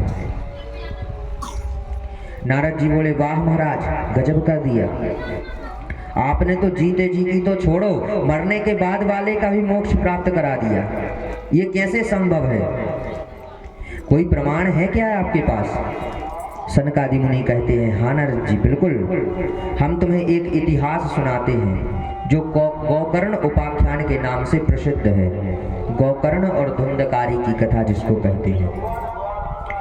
अत्र ते कीर्ति ईष्यामि इतिहासं पुरातनं यस्य श्रवणमात्रेण पापहानि प्रजायते। अर्थात हे ऋषियों, इतना सुंदर पावन इतिहास में कहने जा रहा हूं जिसको सुनने से पापों का शोधन हो जाता है। तुंगभद्रा नदी के किनारे एक गांव में एक पंडित जी रहते थे जिनका नाम था पंडित आत्मदेव शर्मा। द्वितीय भास्कर सम्मान से सम्मानित थे, बड़े विद्वान थे, विशुद्ध ब्राह्मण प्रवृत्ति से जीविका चलाते थे। उनकी धर्म पत्नी का नाम था श्रीमती धुंधली देवी। यथा नाम तथा गुण, धुम धुम कलहती धुंधली, मतलब जो धुम धुम कलहती, अर्थात जिसका नाम ही धुंधली है, जैसा नाम वैसा गुण। तो जब धुम धुम कलहती अर्थात छोटी छोटी बात पे जिसका झगड़ा करने का स्वभाव हो, वह धुंधली होती है। तो महाराज पतिदेव जितने सुशील स्वभाव के थे, स्वभावी थे, उतने उनके ठीक विपरीत उनकी पत्नी लोक वार्तारता क्रूरा प्रायशो बहुजल्पिका और सूरा जाग्रह कृत्येषु कृपणा कलह प्रिया, भयंकर झगड़ालू थी। ऐसी झगड़ालू थी कि जब तक अगर पड़ोसन से लाठी चार्ज ना हो जाए तब तक महाराज धुंधली का खाना नहीं पचता था। इतनी झगड़ालू थी महारानी धुंधली। कहते हैं इधर से चुगली की उसको बताई, उधर की चुगली इधर चुगली, इस तरह करती रहती थी। रोज लड़ाई बिधती थी, रोज किसी ना किसी से लाठी चार्ज होता था धुंधली महारानी का। पर हमारे आत्मदेव ब्राह्मण कैसे थे? एकदम सुशील स्वभाव के, किसी से कोई मतलब नहीं, भिक्षा से अपना जीवन यापन कर रहे थे, बहुत सुंदर स्वभाव के थे। पर ब्राह्मण देवता को किसी चीज की कमी तो थी नहीं, बस एक ही चिंता सता रही थी कि उनके कोई संतान नहीं है। आत्मदेव ब्राह्मण के कोई संतान नहीं थी। आत्मदेव ब्राह्मण को बस इसी चीज की चिंता सता रही थी कि हमारे पास कोई संतान नहीं है। तब उन्होंने एक दिन क्या किया कि गृहं त्यक्त्वा वनं गतः, अर्थात गृह को त्याग कर, घर को त्याग कर वन की ओर चले गए। वन की ओर जब गए तो एक वृक्ष के नीचे बैठे और आंसू बहाने लगे, रोने लगे। एक संत निकल पड़े, ब्राह्मण की आंखों में आंसू देखकर वहां से निकल ही रहे थे तो ब्राह्मण की आंखों में आंसू देखा। सोचा संत जी ने कि भगवत मुमुक्षु होगा, भगवान को प्राप्त करने के लिए जंगल में बैठा होगा, भगवान की कथा सुनने के लिए बैठा होगा, सत्संग करने के लिए। पर महाराज थोड़ी जानते थे कि किस चीज के लिए बैठे हैं आत्मदेव ब्राह्मण। वहां पर संत जी गए। संत जी ने सोचा चलो इसका कुछ मार्गदर्शन करते हैं। संत गए और पूछा संत जी ने कि कथम रोदोसी विप्रत्वम, हे ब्राह्मण देवता कथम रोदोसी, आप क्यों रो रहे हो? काते चिंता बलीयसी, आपको कौन सी चिंता सता रही है? बदत्वम सत्वरम मह्यम स्वस्य दुःखस्य कारणम, हे साधु हे ब्राह्मण आप अपने दुख का कारण बताओ। स्वस्य दुःखस्य कारणम बदत्वम सत्वरम मह्यम, अगर मुझसे हो सकेगा तो मैं उसको अवश्य निवारण करूंगा। संत जी ने पूछा भाई। ब्राह्मण बोले किम ब्रीवीमि ऋषये दुःखम पूर्वपादेन संचितम मदीयः पूर्वजातोयम कृष्णात् मुञ्जते।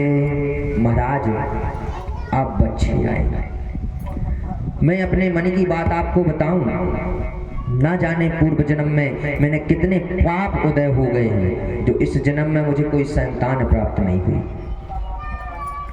मैं पूर्वजों को अगर पानी देता हूं तो उनकी आंखों से आंसू आते हैं, क्योंकि मेरे बाद उनको कोई पानी देने वाला नहीं है। यहीं तक नहीं महाराज, मैं जिस गाय को अपने घर में रखा हूं वही वंध्या, उसको भी कोई बछड़ा बछड़ी नहीं हुई। और तो और महाराज मेरे घर में एक आम का वृक्ष भी लगा हुआ है, उसमें भी फल कभी उत्पन्न नहीं होते। दूसरा चीज महाराज, मैं तुलसी का अगर पौधा भी लगाऊं तो वही भी मुरझा जाता है। पता नहीं मेरे कितने पाप उदय हो गए हैं, मेरा दुर्भाग्य कैसा है। तब संत जी मन ही मन सोचे राम राम राम, हम तो आए थे भगवत प्राप्ति के लिए, यहाँ पर तो क्या सोच रहे हैं कि ये तो पुत्र की चिंता के लिए रो रहे हैं। अब इसका मार्गदर्शन तो कुछ ना कुछ करना चाहिए। तब संत जी समझाने लगे, प्रयत्न किया। मुंचा ज्ञानम प्रजारूपम बलिष्ठा कर्मणो गतिम विवेकम तु समासाध्य त्यज संसार वासनम। हे ब्राह्मण बेटा बेटियों के चक्कर में मत पड़ो, बेटा बेटियों के चक्कर में पड़ोगे तो रोते ही रह जाओगे। यह महा आज्ञान है, कर्मों की गति बड़ी गहन है, बलवती है, इसलिए विवेक से काम लो। और बेटा बेटी की वासना को अपने मन से बिल्कुल भी निकाल दो। कौन किसका बेटा कौन ब्राह्मण, तुमने इतिहास पढ़ा होगा, सुना होगा, राजा सगर के 60,000 बेटे थे। क्या उन्होंने किसी को मोक्ष दिया? क्या सगर जी को सुख प्राप्त हुआ उन 60,000 बेटों से? कपिल भगवान का अनादर करके सबके सब भस्म हो गए। पीढ़ियां लग गई तपस्या करते करते तरने के लिए। तब भागीरथी जी का जन्म हुआ, जो गंगा को नीचे लेकर आए, तब उद्धार पाए। महात्मा अंग का नाम तो सुना होगा, संतानहीन थे, बड़े बड़े यज्ञ किए, तब जाकर एक बेटा हुआ, वो भी महानास्तिक बेन। ऐसा नास्तिक निकला कि घर छोड़कर बाप को ही भागना पड़ गया। तो बेटे के हो जाने से क्या फायदा होगा? क्या तुम सुखी हो जाओगे ये जानते हो क्या? इसलिए बेटा बेटी का चक्कर छोड़ दो। आत्मदेव ब्राह्मण ने कहा, महाराज सुनो, आपने जो यह प्रवचन मुझे दे दिया है ना, ये मुझसे भी आता है, मैं भी शास्त्री किए बैठा हूँ। यह मैं आपको भी यह सब मैं भी पढ़ा लिखा हूँ, मैं भी यह सब बता सकता हूँ। पर महाराज आप तो ठहरे बाबा वैरागी, बेटे का सुख आप क्या जानो। जब छोटे छोटे बच्चे तोतली तोतली आवाज में पापा पापा कहकर पुकारते हैं, पिताजी पिताजी कहकर पुकारते हैं, तब मीठी मीठी बातें, इतना आनंद आता है महाराज जैसे कानों में रसगुल्ला घुल गया हो। तोतली तोतली वाणी सुनने के लिए मेरे कान कब से तरस रहे हैं। मुझे कोई संतान नहीं है, मुझसे कोई बात करने वाला नहीं है, मेरे घर में कोई बालक नहीं है। गृहस्थः सरसो लोके पुत्र पौत्रादि समन्वितः। महाराज, छोटे छोटे बच्चों की जब किलकारियां घर में गूंजती हैं तो घर गृहस्थी का आनंद ही कुछ और होता है, अनोखा होता है। मुझे आप कोई प्रवचन नहीं सुना रहे, सुनना मुझको, मुझे तो केवल बेटा चाहिए। संत समझ गए कि इसके ऊपर बेटे का भूत सवार है। इस समय यह कुछ भी नहीं सुनेगा। तब संत जी बोले, सुनो ब्राह्मण, मैंने तेरे ललाट की रेखाओं को पढ़ा है कि तेरे माथे में स्पष्ट लिखा हुआ है कि सप्त जन्मावधि पुत्र, सप्त जन्मावधि तब पुत्र नैव च नैव च। तू आज नहीं, आज की बात तो तू छोड़ दे, तुझे 7 जन्मों तक कोई पुत्र का आनंद प्राप्त नहीं होना है, तुझे कोई संतान प्राप्त नहीं होगी। इतना सुनते महाराज ब्राह्मण का बड़ा दुख, इतना, अभी तो 1 ही गुना दुख था, अब ब्राह्मण का 7 गुना दुख और बढ़ गया। अरे इतनी जोर से माता पटक कर रोने लगे, महाराज अगर बेटा नहीं दिए तो प्राण यही त्याग होगा। अब महाराज संत जी बड़े चक्कर में पड़ गए। आए तो थे भगवत प्राप्ति के लिए, यहाँ तो ये बेटा के लिए मेरे ऊपर कलंक लगाने वाला है, मुझको ब्रह्म हत्या का पाप देने वाला है। बेचारे संत जी मन ही मन बड़े दुख करने लगे। अपने दुख को दूर करने के लिए महाराज जी ने एक फल दिया और कहा, आत्मदेव ब्राह्मण, यह जो फल है ना, यह अपनी पत्नी को खिला देना और इसी से संतान उत्पन्न होगी। महाराज विधाता विधान को पलट दे, ऐसा संत जी करते हैं, क्योंकि संत जी का जो हृदय होता है ना, वह नवनीत के समान कोमल होता है। संत हृदय नवनीत समान, संत हृदय नवनीत समान। संतों का जो हृदय होता है वह नवनीत माने मक्खन, मक्खन से भी कोमल होता है, नवनीत समान। इतने कोमल हृदय के संत होते हैं। संत जी ने फल दिया कि जाओ ब्राह्मण, अपनी पत्नी को खिला देना। इदं भक्ष्यं पत्न्यातु तव पुत्रो भविष्यति। तभी तुमको यह फल खाकर ही बेटा उत्पन्न होगा। इतना सुनते ही ब्राह्मण खुशी के मारे उछल पड़े और बश बश महाराज करके वह चल दिए अपने ओर। महाराज ने उन्हें नियम बताया कि 10 वर्ष तक, 1 वर्ष तक 10 माह तक इसका अगर अच्छे से पालन करोगे, ब्रह्मचर्य का पालन करोगे और भगवान की कथा सुनोगे तो बड़ा दिव्य सुंदर पुत्र संतान उत्पन्न होगी। घर गए आत्मदेव ने अपनी पत्नी को कहा, अरे सुनती हो, देखो क्या सुंदर सुस्वादु फल लेके आया हूँ, जल्दी आओ, इसे खा लो, तुम्हें बेटा हो जाएगा।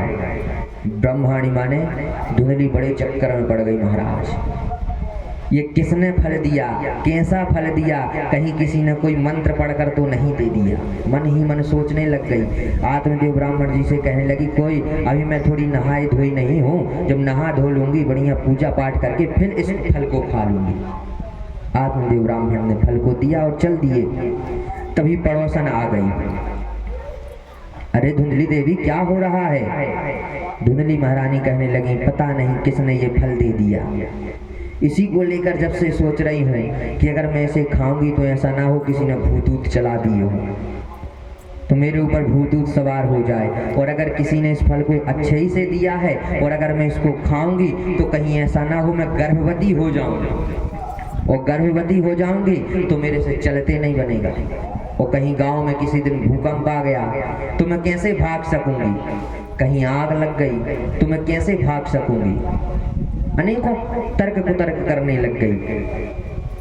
कहने लगी, अगर मैं गर्भवती हो गई तो कमजोर पड़ जाऊंगी और 8-9 महीने में तो मेरे से काम भी नहीं होगा, तो ननंद को बुलाना पड़ेगा। अब जब ननंद आएगी तो भैया आधा घर सफाया, आधी चीजें लेके चली जाएगी, इसलिए मुझे गर्भवती नहीं होना। वो कहीं ऐसा ना हो कि सुखदेव जी की तरह 12 वर्ष तक यह मेरा पुत्र पेट में रह गया तो फिर मैं क्या करूंगी। अनेकों प्रकार के तर्क कुतर्क किए। देवाद घाटी ब्रजेद ग्रामे पालयेद गर्भणी कथम। परोशन बोली, अरे बहन तू इतना तर्क कुतर्क क्यों कर रही है? फल है, खा ले, दिया है कोई संत जी ने, अच्छा ही होगा। अरे ऐसा कुछ भी होने वाला नहीं है जो तू सोच रही है। धुंधली कहने लगी, नहीं नहीं, मैं बिल्कुल नहीं इस फल को खाऊंगी। पता चला इस फल को खाए तो दामे मरणम भवेत, में मरने को प्राप्त हो गई, फिर मैं क्या करूंगी? धुंधली अनेकों प्रकार की बात को कहने लगी। लालने पालने दुखम प्रसूताश्चाय वर्तते, अर्थात जब बालक हो जाएगा तो उसके लालन पालन करने में बड़ा दुख प्राप्त होगा, इसलिए कौन पड़े इस झंझट में, मैं इस फल को खाने वाली नहीं हूँ। एवं कुतर्क योगे नौ तत्फलम नहीं विवक्षित हूँ। अनेकों तर्क कुतर्क किए पर धुंधली ने उस फल को नहीं खाया। पतिदेव लौटकर शाम को जब घर आए तो देवी से पूछा, देवी तुमने फल खा लिया? धुंधली देवी ने झूठ बोल दिया। हाँ पंडित जी, आप संतुष्ट रहिए, मैंने वह फल तभी खा लिया था नहा धोकर। इस तरह झूठ बोलकर ब्राह्मण को बता दिया। दूसरे दिन धुंधली की छोटी बहन आई उसके घर पर। धुंधली बोली, अरे बहन तू खूब आई, अच्छी आई, तेरी ही जरूरत थी। अब तू ये बता कि मैं इस फल को खाऊं या ना खाऊं। सब जैसे पूर्व कथित है वैसे ही सब कुछ उसने बता दिया धुंधली ने अपनी बहन को। बहन बोली, अरे बहन तू इन सब के चक्करों में मत पड़, मुझे संतान अभी होने वाली है, तू मेरी संतान को ही ले लेना और मेरे पति को कुछ द्रव्य दक्षिणा देकर मना लेना। क्यों तू इस फल को खाती है? ना तुझे कोई दुख होगा ना कुछ होगा, संतान तुझे मिल ही जाएगी, बस थोड़ा सा धन लगेगा, धन दे देना। इस प्रकार बात सुनकर बड़ी प्रसन्न हो गई धुंधली। कहने लगी, अरे बहन तूने तो मेरी चिंता का निवारण कर दिया, बहुत अच्छी बात बताई तूने, मैं बिल्कुल इसको कुछ पैसे दे दूंगी और तुम अपने पुत्र को मुझे दे देना। इसी प्रकार कई 10 महीने 9 महीने तक पतिदेव को विश्वास दिलाती रही धुंधली। महाराज मुझे बहुत फायदा हो रहा है, होने ही वाला है, पंडित जी बड़े भोले भाले। प्रसन्न रहे। कालांतर में छोटी बहन को बेटा हुआ और उसने रात में आकर धुंधली को दे दिया और धुंधली से कुछ पैसे लेकर चल गया। धुंधली ने सुबह हल्ला पीट दिया, देखो महाराज देखो, मुझे पुत्र हुआ है, पुत्र हुआ है। भोले भाले पंडित जी क्या जाने, खुशी में नाचने लग गए। उसके ठीक 3 माह बाद जो फल धुंधली ने गाय को खिला दिया था, उसी फल से 3 माह बाद गाय को भी एक सुंदर पुत्र प्राप्त हुआ, जिसके कान गाय के समान है और शरीर मनुष्य के समान है। तब सभी ग्रामवासी कहने लगे, देखो देखो, जिनके यहाँ एक बेटा नहीं था आत्मदेव ब्राह्मण के यहाँ, आज उनके यहाँ 2-2 बेटा है। जब भी भगवान देता है तो छप्पर फाड़ कर देता है। दिव्यम सुंदरम दिव्यम निर्मलम कनकप्रभम भाग्योदयेन धुना जातः आत्मदेवस्य पश्यता धेनवः बालः प्रसूतास्तदेव रूपणी कौतुकम। गांव वाले कहने लगे, देखो तो विधाता का कौतुक, जिनके यहाँ एक पुत्र नहीं था आज गाय ने भी मानव पुत्र को जन्म दे दिया। हमारे पंडित जी के तो भाग्य उदय हो गए। कान गाय के समान हैं। अब पंडित जी ने नामकरण संस्कार करना प्रारंभ किया। सोचा क्यों ना अब नामकरण करना चाहिए, तो पहले नामकरण हुआ गोकर्ण जी का, जो गाय से उत्पन्न हुआ था पुत्र, उसका नामकरण संस्कार हुआ। कान गाय के समान थे तो ब्राह्मण बोले इनका नाम गोकर्ण है। उसका नाम गोकर्ण रख दिया और अपने बेटे का नाम सोच ही रहे थे कि मेरा नाम आत्मदेव तो मेरे बेटे का नाम परमात्मदेव। इसी तरह सोच रहे थे कि धुंधली देवी वहीं आ गई। बोली, महाराज 9 महीने पेट में मैंने रखा, हर अवस्था में मैंने अपनी कष्ट झेले और आप अपने मन का नाम रख लोगे? अरे महाराज नाम तो मुझे अपने मन का रखने दीजिए। तब धुंधली ने क्या कहा, मेरा नाम धुंधली तो मेरे बेटे का नाम धुंधकारी, धुंधुम करत इति धुंधकारी, यथा नाम तथा गुण। धुंधकारी जो धुंधुम कलह फैलाता रहे वह धुंधकारी है। अब दोनों को ख्याति प्राप्त हुई, दोनों बड़े होते चले गए। तो कियत कालेन तौ जातौ तनयौ तरणौ बुभौ गोकर्णः पंडितो ज्ञानी धुंधकारी महाखला। धीरे धीरे दोनों बालक बड़े हुए तो ख्याति दोनों को प्राप्त हो गई। एक विख्यात हुआ, दूसरा कुख्यात हुआ। बालक ज्यों-ज्यों बड़े होते हैं तो गोकर्ण जी प्रकांड विद्वान हो गए और धुंधकारी उतना ही दुष्ट और दुराचारी पापाचारी हो गया। धुंधकारी महाखला, धुंधकारी महाखल हुआ। अब देखिए, गोकर्ण जी तो महाज्ञानी हुए, पंडित हुए, पर गोकर्ण पंडित हो ज्ञानी। पंडित का अर्थ क्या है? तो कहते हैं शत अशत विमोचनी बुद्धि पांडा सा अस्य संजाता इति पंडिता। जो शत और असत का ठीक से विवेचन कर सके, जिसकी बुद्धि का जो मालिक हो, जो अपनी बुद्धि का मालिक हो, वह पंडित है। इसलिए तो भगवान ने अर्जुन को डांटा। पंडित ऐसा थोड़े सोचते हैं कि जैसे तू सोच रहा है। आशोच्य सोचित्वं प्राज्ञायादन्य भाषते गतासु न गतासुश्च ना सोचितम पंडिताः। अरे गीता जी का श्लोक है, शत असत जिसमें विवेक हो वह पंडित कहलाता है। ऐसे महान पंडित श्री गोकर्ण जी महाराज हुए और धुंधकारी चोरी करने लगा, दुराचार में प्रवृत्त हो गया। जिसके घर भी जाता धन चुरा कर ले आता, एक दूसरे को मारने पीटने लग गया। एक दिन तो घर के बर्तन ले जाकर सारे बेच डाले, मदिरा का पान करने लगा। अब तो पंडित जी सिर पकड़कर रोने लगे। हाय राम, जिस पुत्र के लिए मैं पहले रो रहा था उस पुत्र ने तो आज मुझे ही रुला दिया। पंडित जी को संत जी की बात याद आई। पंडित जी सर पर हाथ रखकर रो रहे हैं। क्वा तिष्ठामि क्वा गच्छामि को मैं दुख विपोहति प्राणस्तजामि दुखेन हा कष्टम मम संस्थितम। क्वा तिष्ठामि कहाँ जाऊं, क्वा गच्छामि कहाँ आऊं, कहाँ जाऊं। दुखम व्यपोहेत, मेरे दुख का निवारण कौन करेगा। प्राणस्तजामि दुखेन, आज मैं इसी बेटे के कारण अपने प्राण त्याग दूं, जिस बेटे को पाने के लिए मैं प्राण त्यागने गया था जंगल में। हा कष्टम मम संस्थितम, मेरे कष्ट का कौन निवारण कर सकता है। यही विडंबना है कि पहले बेटे के लिए तो मना कर रहे थे कि आप बेटे के चक्कर में न पड़ो।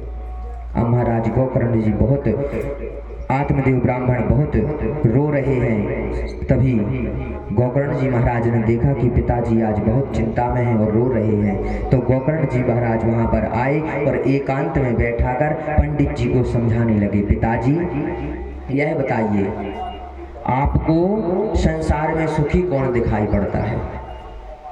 क्या कोई इस संसार में सुखी है? यह सुख सागर है ही नहीं, है तो दुखालय है। यहाँ कोई सुखी नहीं हो सकता। न चेन्द्रस्य सुखम किंचिन न सुखम चक्रवर्तिनः सुखमस्ति विरक्तस्य मुनिरेकांत जीविनः। पिताजी, इस संसार में कोई भी सुखी नहीं है। यह संसार दुख स्वरूप है, दुखालय है। जैसे मान के चलिए कोई पुस्तकालय में जाए, जहाँ पर पुस्तक मिलती हैं, किताबें, स्टेशनरी, वहाँ पर गए और बोले भैया भूख लगी है, समोसा दे दो, तो क्या वो पुस्तक वाला आपको समोसा देगा? वहाँ तो पुस्तक मिलेगी, जो पढ़ना है पुस्तक ले लो, पुस्तक से पढ़ लो। अब आप वहाँ जाकर अगर समोसा मांगोगे तो वो तो दे नहीं पाएगा। ठीक वही है कि ये दुखालय है। यहाँ सुख की तो छोड़ दो, यहाँ सुख तो प्राप्त होने वाला है ही नहीं। बस भगवान के चरणों में प्रीति लगाए रहो, तभी सुख प्राप्त हो सकता है, क्योंकि भगवान के पास दुख है ही नहीं। इसलिए आनंद, जो आनंद सिंधु के सागर हैं, उनके चरणों में ध्यान लगाओ, मन लगाओ। गोकर्ण जी कहते हैं, उसका हम उपाय बताते हैं। क्या कि देहे स्थिमांस रुधिरेभ्यमतिं त्यजत्वं जायाशुतादिषु सदा ममतां विमुञ्च पश्यानिशं जगदिदं क्षणभङ्गुनिष्ठं वैराग्य राग रसिको भव भक्ति निष्ठा। जैसे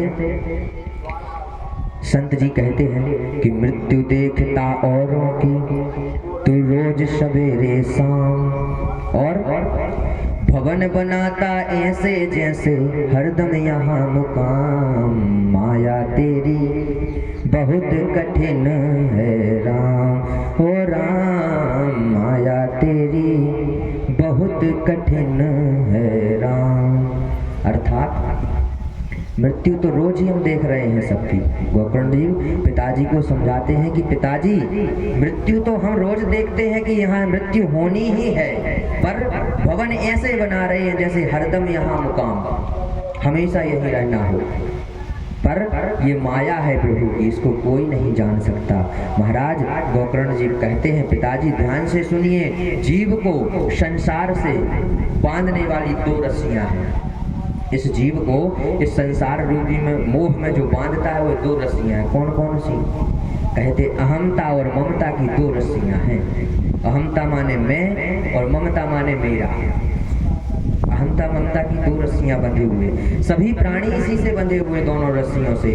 मैं, मेरा पुत्र, मेरा पोता, मेरी पत्नी, मेरी माँ, मेरे पिता, हमेशा सबको इसी में बंधा हुआ, ममता और अहमता की रस्सियों में। मैं ये कर लूँगा, मैं वो कर लूँगा। मैं जहाँ शब्द आ गया वहाँ अहमता की रस्सी होती है, और मेरा जहाँ शब्द आ गया वहाँ ममता की रस्सी से बंधे हुए हैं। मेरा पुत्र, मेरा बेटा, मेरे दादाजी, मेरे पिताजी। तो अगर हम इन्हीं को छोड़ दें तो पिताजी अगर ये छूट जाए ना, तब इस संसार सागर से हमारा मोक्ष हो सकता है। अस्ति तंब स्नायुबद्धम मास सोणित लेपितम चरम बंधान दुर्गंधम मात्र पूर्वेशु येषितम। अरे महाराज, जो ये हमारा शरीर है ये मिट्टी का एक शरीर है, इसमें बस क्या क्या भर दिए कि ईंट गारे से भरे भरे दीवारों पर डेंटिंग पेंटिंग कर दिए हैं। मर्तब अर्थात जो मांस भरा हुआ है, अंदर हड्डियां हैं, रक्त है, बस इसको डेंटिंग पेंटिंग अर्थात इसके ऊपर चर्म माने खाल चढ़ा दिए केवल। मिट्टी में मिल जाना है ये शरीर, तो क्यों आप इसकी चिंता कर रहे हैं पिताजी? जाया सुता मृताम में मंचो, ये हमारा देह नहीं है, देह के नाते हमारे कहाँ से हो जाएंगे? जब हमारा देह ही नहीं है तो इस देह के जो नाते हैं, हमारा बेटा, मेरा ये, मेरा वो, तो ये हमारे कहाँ से हो सकते हैं? पिताजी ये अहमता और ममता की रस्सी को आप त्याग दो, तभी मोक्ष को प्राप्त हो सकते हैं। जैसे एक उदाहरण आता है, ट्रेन में जाते हैं सभी लोग, ट्रेन में गए भैया, रिजर्वेशन पहले से हो जाता है। अब रिजर्वेशन करवा लिए, हमारी इतने तारीख की टिकट है, ट्रेन में बैठ गए, दमोह स्टेशन से ट्रेन पकड़ लिए, दमोह से जाना है वृंदावन, तो उसके बीच में जितने स्टेशन पड़ रहे हैं, लोग यात्री आते जाते रह रहे हैं। हमारा दमोह से वृंदावन तक का स्टेशन है, बैठे वृंदावन के लिए और चल पड़े। अब भैया वहां जाने से पहले कोई मिल गए, उनसे इतना प्रेम लगाव हो गया, क्योंकि वो भी वृंदावन से थोड़ा पहले आगरा में उतरना है उनको। इतना प्रेम हो गया उनसे, इतना प्रेम हो गया कि अब उनका आगरा स्टेशन आ गया, भैया हम उनको उतरने नहीं दे रहे। अरे अरे आप थोड़ा और रुक जाइए, थोड़ा और रुक जाइए। इस प्रकार अनेकों जो हम लोग रिश्ते नाते चल रहे हैं। जैसे पिताजी को बेटा हुआ, बेटी की हो गई शादी, तब तक पिताजी का नंबर आ गया जाने का, तब तक वहां पोता हो गया, अब पोता गया, पिताजी चले गए। तो इस प्रकार लगा हुआ है जन्म मरण। तो ट्रेन के यात्रियों से समझिए कि जो ट्रेन के यात्री हैं, हम उनको अपना मित्र तो बना लेते हैं, अपने नाते रिश्तेदार सब कुछ उनसे रिश्तेदारी निकाल लेते हैं, और जहाँ उनका स्टेशन आया, अरे भैया थोड़ा और रुक जाइए, अरे आपसे बहुत मिल गया, अच्छा लगा, थोड़ा और रुक जाइए। इस प्रकार करने लगते हैं। अब ट्रेन तो थोड़ी रुकेगी, अगर उससे नहीं उतरे तो आगे चल के काला कोट वाला आएगा और मार मार के ले जाएगा। काला कोट वाला, यम के दूत, उसमें टीटी, भाई टिकट जहाँ तक की होगी वहीं तक उतरोगे, उसके आगे जाओगे तो काला कोट वाला आएगा, भैया पैसा ऐसा लेके जाएगा वो तो। ठीक उसी प्रकार हमारा जो जहाँ तक का है वहीं तक चलना चाहिए, उससे आगे नहीं जाना चाहिए। पहले से व्यवस्था बना लीजिए कि अब हमारा चलने का समय हो गया है। तो तो इस प्रकार पिताजी को समझाते हैं गोकर्ण जी महाराज, पुत्रदाराप्त बंधूनाम संगमः पांथ संगमः। यह संगम नियम यात्रियों जैसा है। यहाँ प्रेम पूर्वक व्यवहार तो करना चाहिए महाराज, ताकि यात्रा में आनंद आए। अगर यात्रा प्रारंभ की ही है और एकदम वैराग्य छाकर बैठ गए, अरे हमारा कोई नहीं, सब ऐसे ही, तो मजा नहीं, आनंद नहीं आएगा। आनंद लेना है तब तक लेना है जब तक हमारा स्टेशन नहीं आ जाता। स्टेशन आने के एक स्टेशन पहले ही हम तैयारी बना लें कि अब हमारा जाने का समय हो गया। इस प्रकार से समझाते हुए श्री गोकर्ण जी महाराज कहते हैं, पिताजी धर्मं भजस्व सततं त्यज लोक धर्मान्, सेवस्व साधु पुरुषान् जहि काम तृष्णान्, अन्यस्य दोष गुण चिंतन मासु मुक्त्वा, सेवा कथा रसमहो नितरां पिबत्वं, सेवा कथा रसमहो नितरां पिबत्वं। गोकर्ण जी कहते हैं, पिताजी साधु संतों की संगति करो और संसारियों का संग करोगे तो संसार के व्यसनों में पड़ जाओगे, अनेकों प्रकार की कामनाएं होंगी। इसलिए संसार की संगति, संसार चित्र पर चढ़ता है। जो भगवत प्रेम में पड़ जाते हैं, रंग जाते हैं, वह भगवत रसिक उन परम संगति को प्राप्त करोगे अगर आप, तो आपका मोक्ष हो जाएगा। ठीक इसी प्रकार भगवत रसिकों का संग करोगे तो भगवत प्रेम अपने जीवन में आता चला जाएगा। जैसी संगत वैसी रंगत। इसलिए संगत साधु पुरुषों की करनी चाहिए, तो संतों का संग करने में आनंद आता है। कहते हैं गोकर्ण जी महाराज कि संतन के संग लाग रे तेरी अच्छी बनेगी, संतन के संग लाग रे तेरी अच्छी बनेगी, अच्छी बनेगी तेरी किस्मत जगेगी, अच्छी बनेगी तेरी किस्मत जगेगी, जिस संतन के संग लाग रे तेरी अच्छी बनेगी। ध्रुव जी की बन गई, प्रहलाद जी की बन गई, ध्रुव जी की बन गई, प्रहलाद जी की बन गई, संतनों के संग लाग रे वो तेरी बिगड़ी बनेगी, संतन के संग लाग रे तेरी अच्छी बनेगी। श्री गोकर्ण जी महाराज कहते हैं, पिताजी भगवान की मधुरमयी रस कथा को सुनो, भगवान की चर्चा ज्यादा से ज्यादा करो। सुनते हैं चित्त उधर ही खींचता है जहाँ गोविंद के चरित्रों को खींचने वाला हो। गोविंद जो अपने चरित्रों में चुंबक लगाकर खींच लेते हैं, क्योंकि कृष्ण नाम क्या है गोविंद जी का? कृष्ण। कृष्ण क्री, नीचे जो क्री लगी रहती है ना, जैसे मछुआरे जो मछली पकड़ते हैं तो बंसी लगाते हैं, प्रभु भी बंसी बजाते हैं, तो वह क्री माने आकर्षित इति कृष्ण, जो अपनी ओर आकर्षित करे वह कृष्ण होता है। तो चुंबक के जैसे खींच लेते हैं वह प्रभु श्री कृष्ण है। तो जो अपनी मन को भगवान की ओर आकर्षित कर देता है वह गोकर्ण जी कहते हैं एक एक शब्द आत्मदेव ब्राह्मण की बुद्धि में बैठ गया। और एवं सुतोक्ति वसतोपि गृहं विहाय यातो वनं स्थिरमति गति 60 वर्षा यक्तो हरिरनुदिनं परिचर्ययाशो श्री कृष्ण मापहानियता दशमस्य पाठात्। आज 60 वर्ष की अवस्था में ब्राह्मण आत्मदेव को पुत्र की एक एक अच्छी तरह से बात चित्त में बैठ गई, हृदय में बैठ गई, और तुरंत घर को त्याग करके वन की ओर चले गए। संतों के बीच में रहकर आत्मदेव ब्राह्मण ने श्रीमद् भागवत कथा के 10वें स्कंद का पाठ करके भगवत चरणार बिंदों में रति करते हुए ब्राह्मण अंत गति को प्राप्त हो गए। अब पिताजी महाराज, अब पिताजी बन के जाते ही धुंधकारी तो माता जी को मारने लगा, पीटने लगा, धुंधली माता को मारने लगा, पीटने लगा। अरे पिताजी जो भी धन छिपा कर गए हैं वह सब निकालो।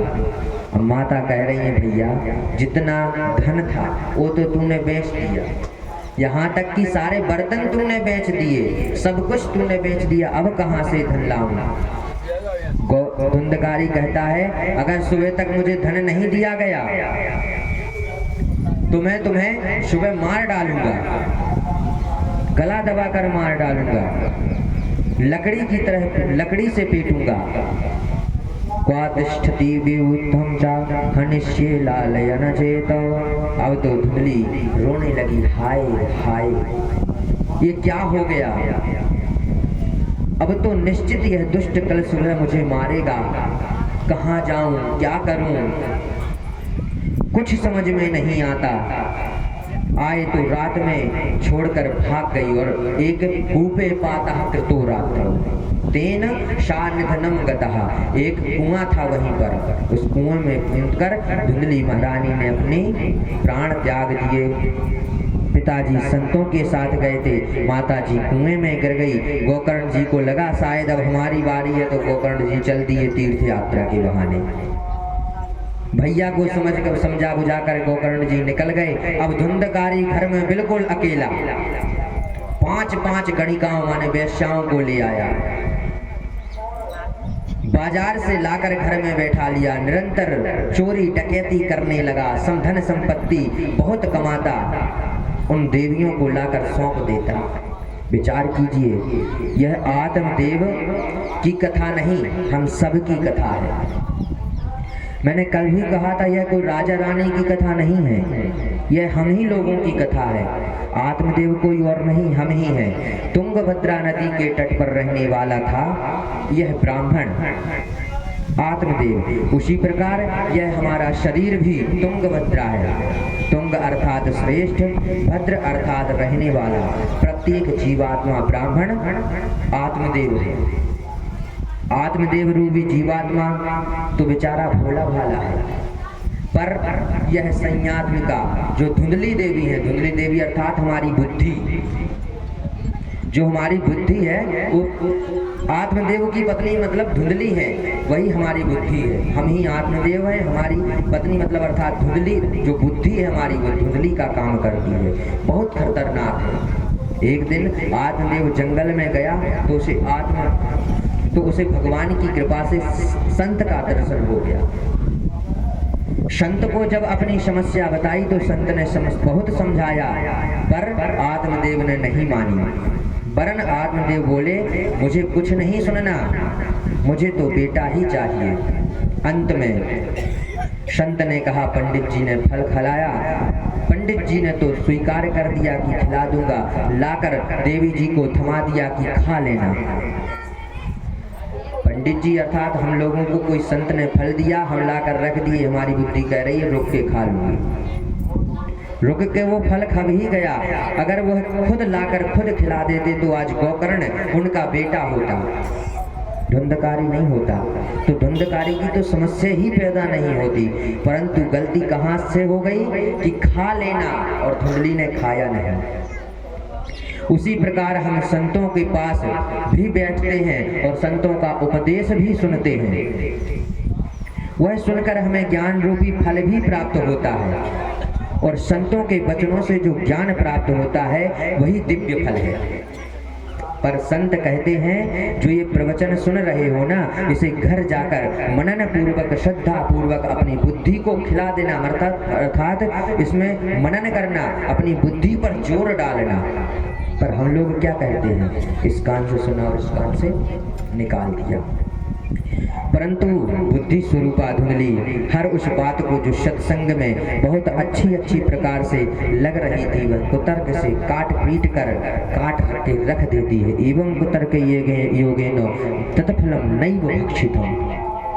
जैसे धुंधली ने अनेकों तर्क कुतर्क करके फल को नहीं खाया, उसी प्रकार सत्संग में संतों से प्राप्त हुआ जो धन था, प्रवचन था, वह हम लोग सुनते तो हैं पर घर में आकर मनन नहीं करते।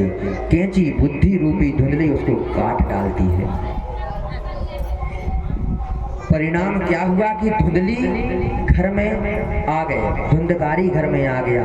और जब सत्संग जब तक हम व्यवहार करते हैं, उतरेंगे, आत्मसात नहीं करेंगे, फल को नहीं खाएंगे, उसी फल के द्वारा गोकर्ण जी पैदा हुए। इसलिए आत्मदेव को रास्ता देने वाले भी गोकर्ण जी ही हैं।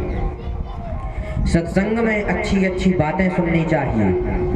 भले ही कुतर्क की बुद्धि हमें वह ज्ञान का फल नहीं खाने देती, परंतु सत्संग सूत्र समय आने पर जीव का मार्गदर्शन अवश्य करते हैं। अब जब जीवन में ऐसी स्थिति बन जाए तो किम कर्तव्य विमूढ़ता, जब आ जाए अब क्या करें, अचानक जब यह स्थिति हो जाए तो अब क्या करना चाहिए।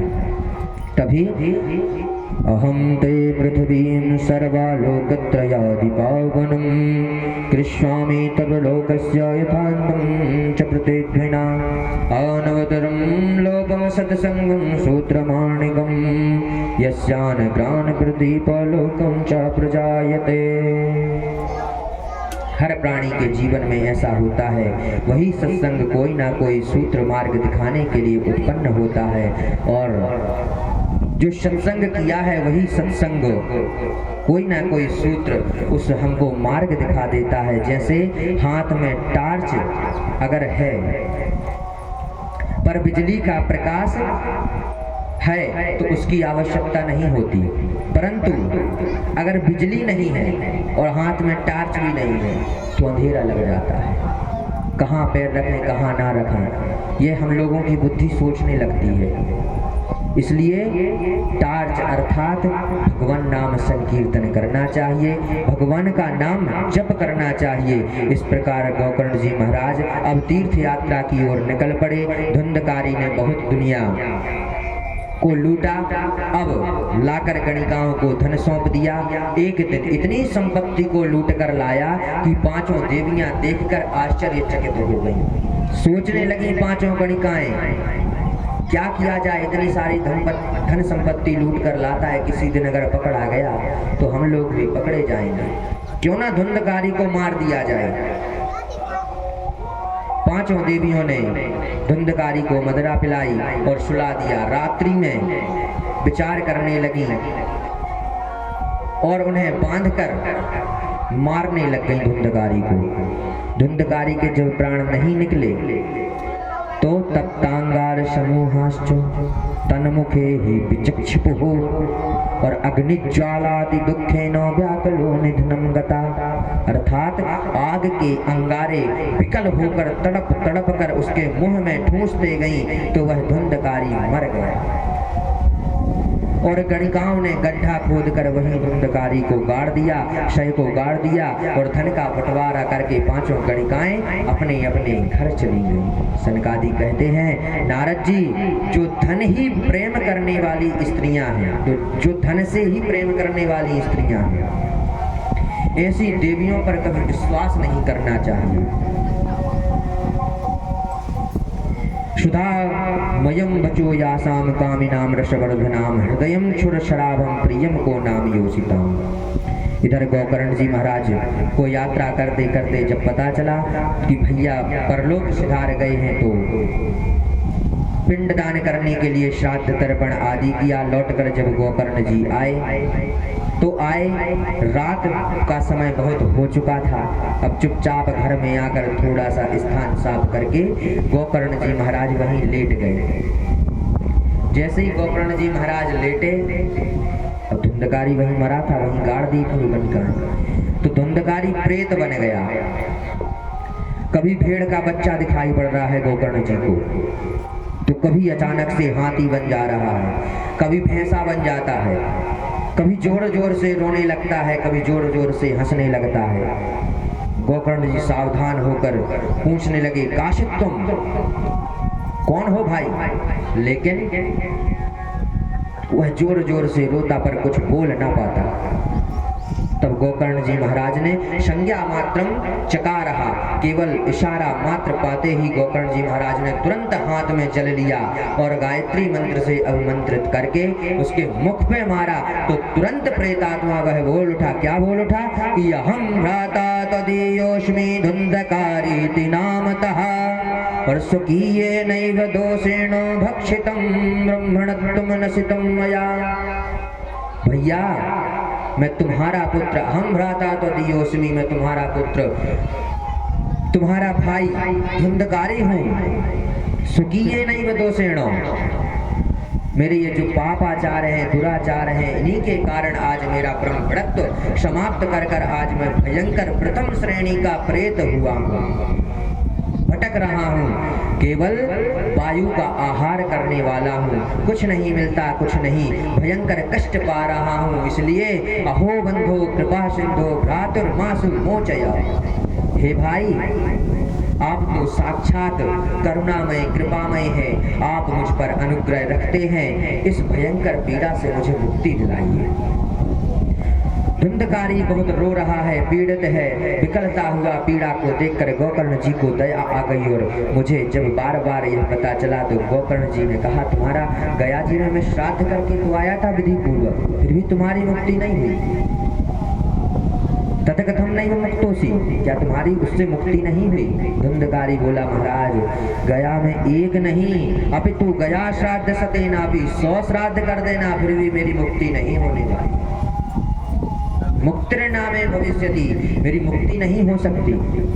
1-2 श्राद्ध की तो बात छोड़ दो, 100 श्राद्ध भी अगर आप करवा दें तब भी मेरा उद्धार होने वाला नहीं है, क्योंकि मैं छोटा मोटा प्रेत नहीं हूँ, मैं प्रथम श्रेणी का प्रेत हूँ। जैसे जैसे महाप्रेतों में ऐसा उद्धार होने वाला नहीं है। गोकर्ण जी ने पूछा, भैया और क्या किया जाए?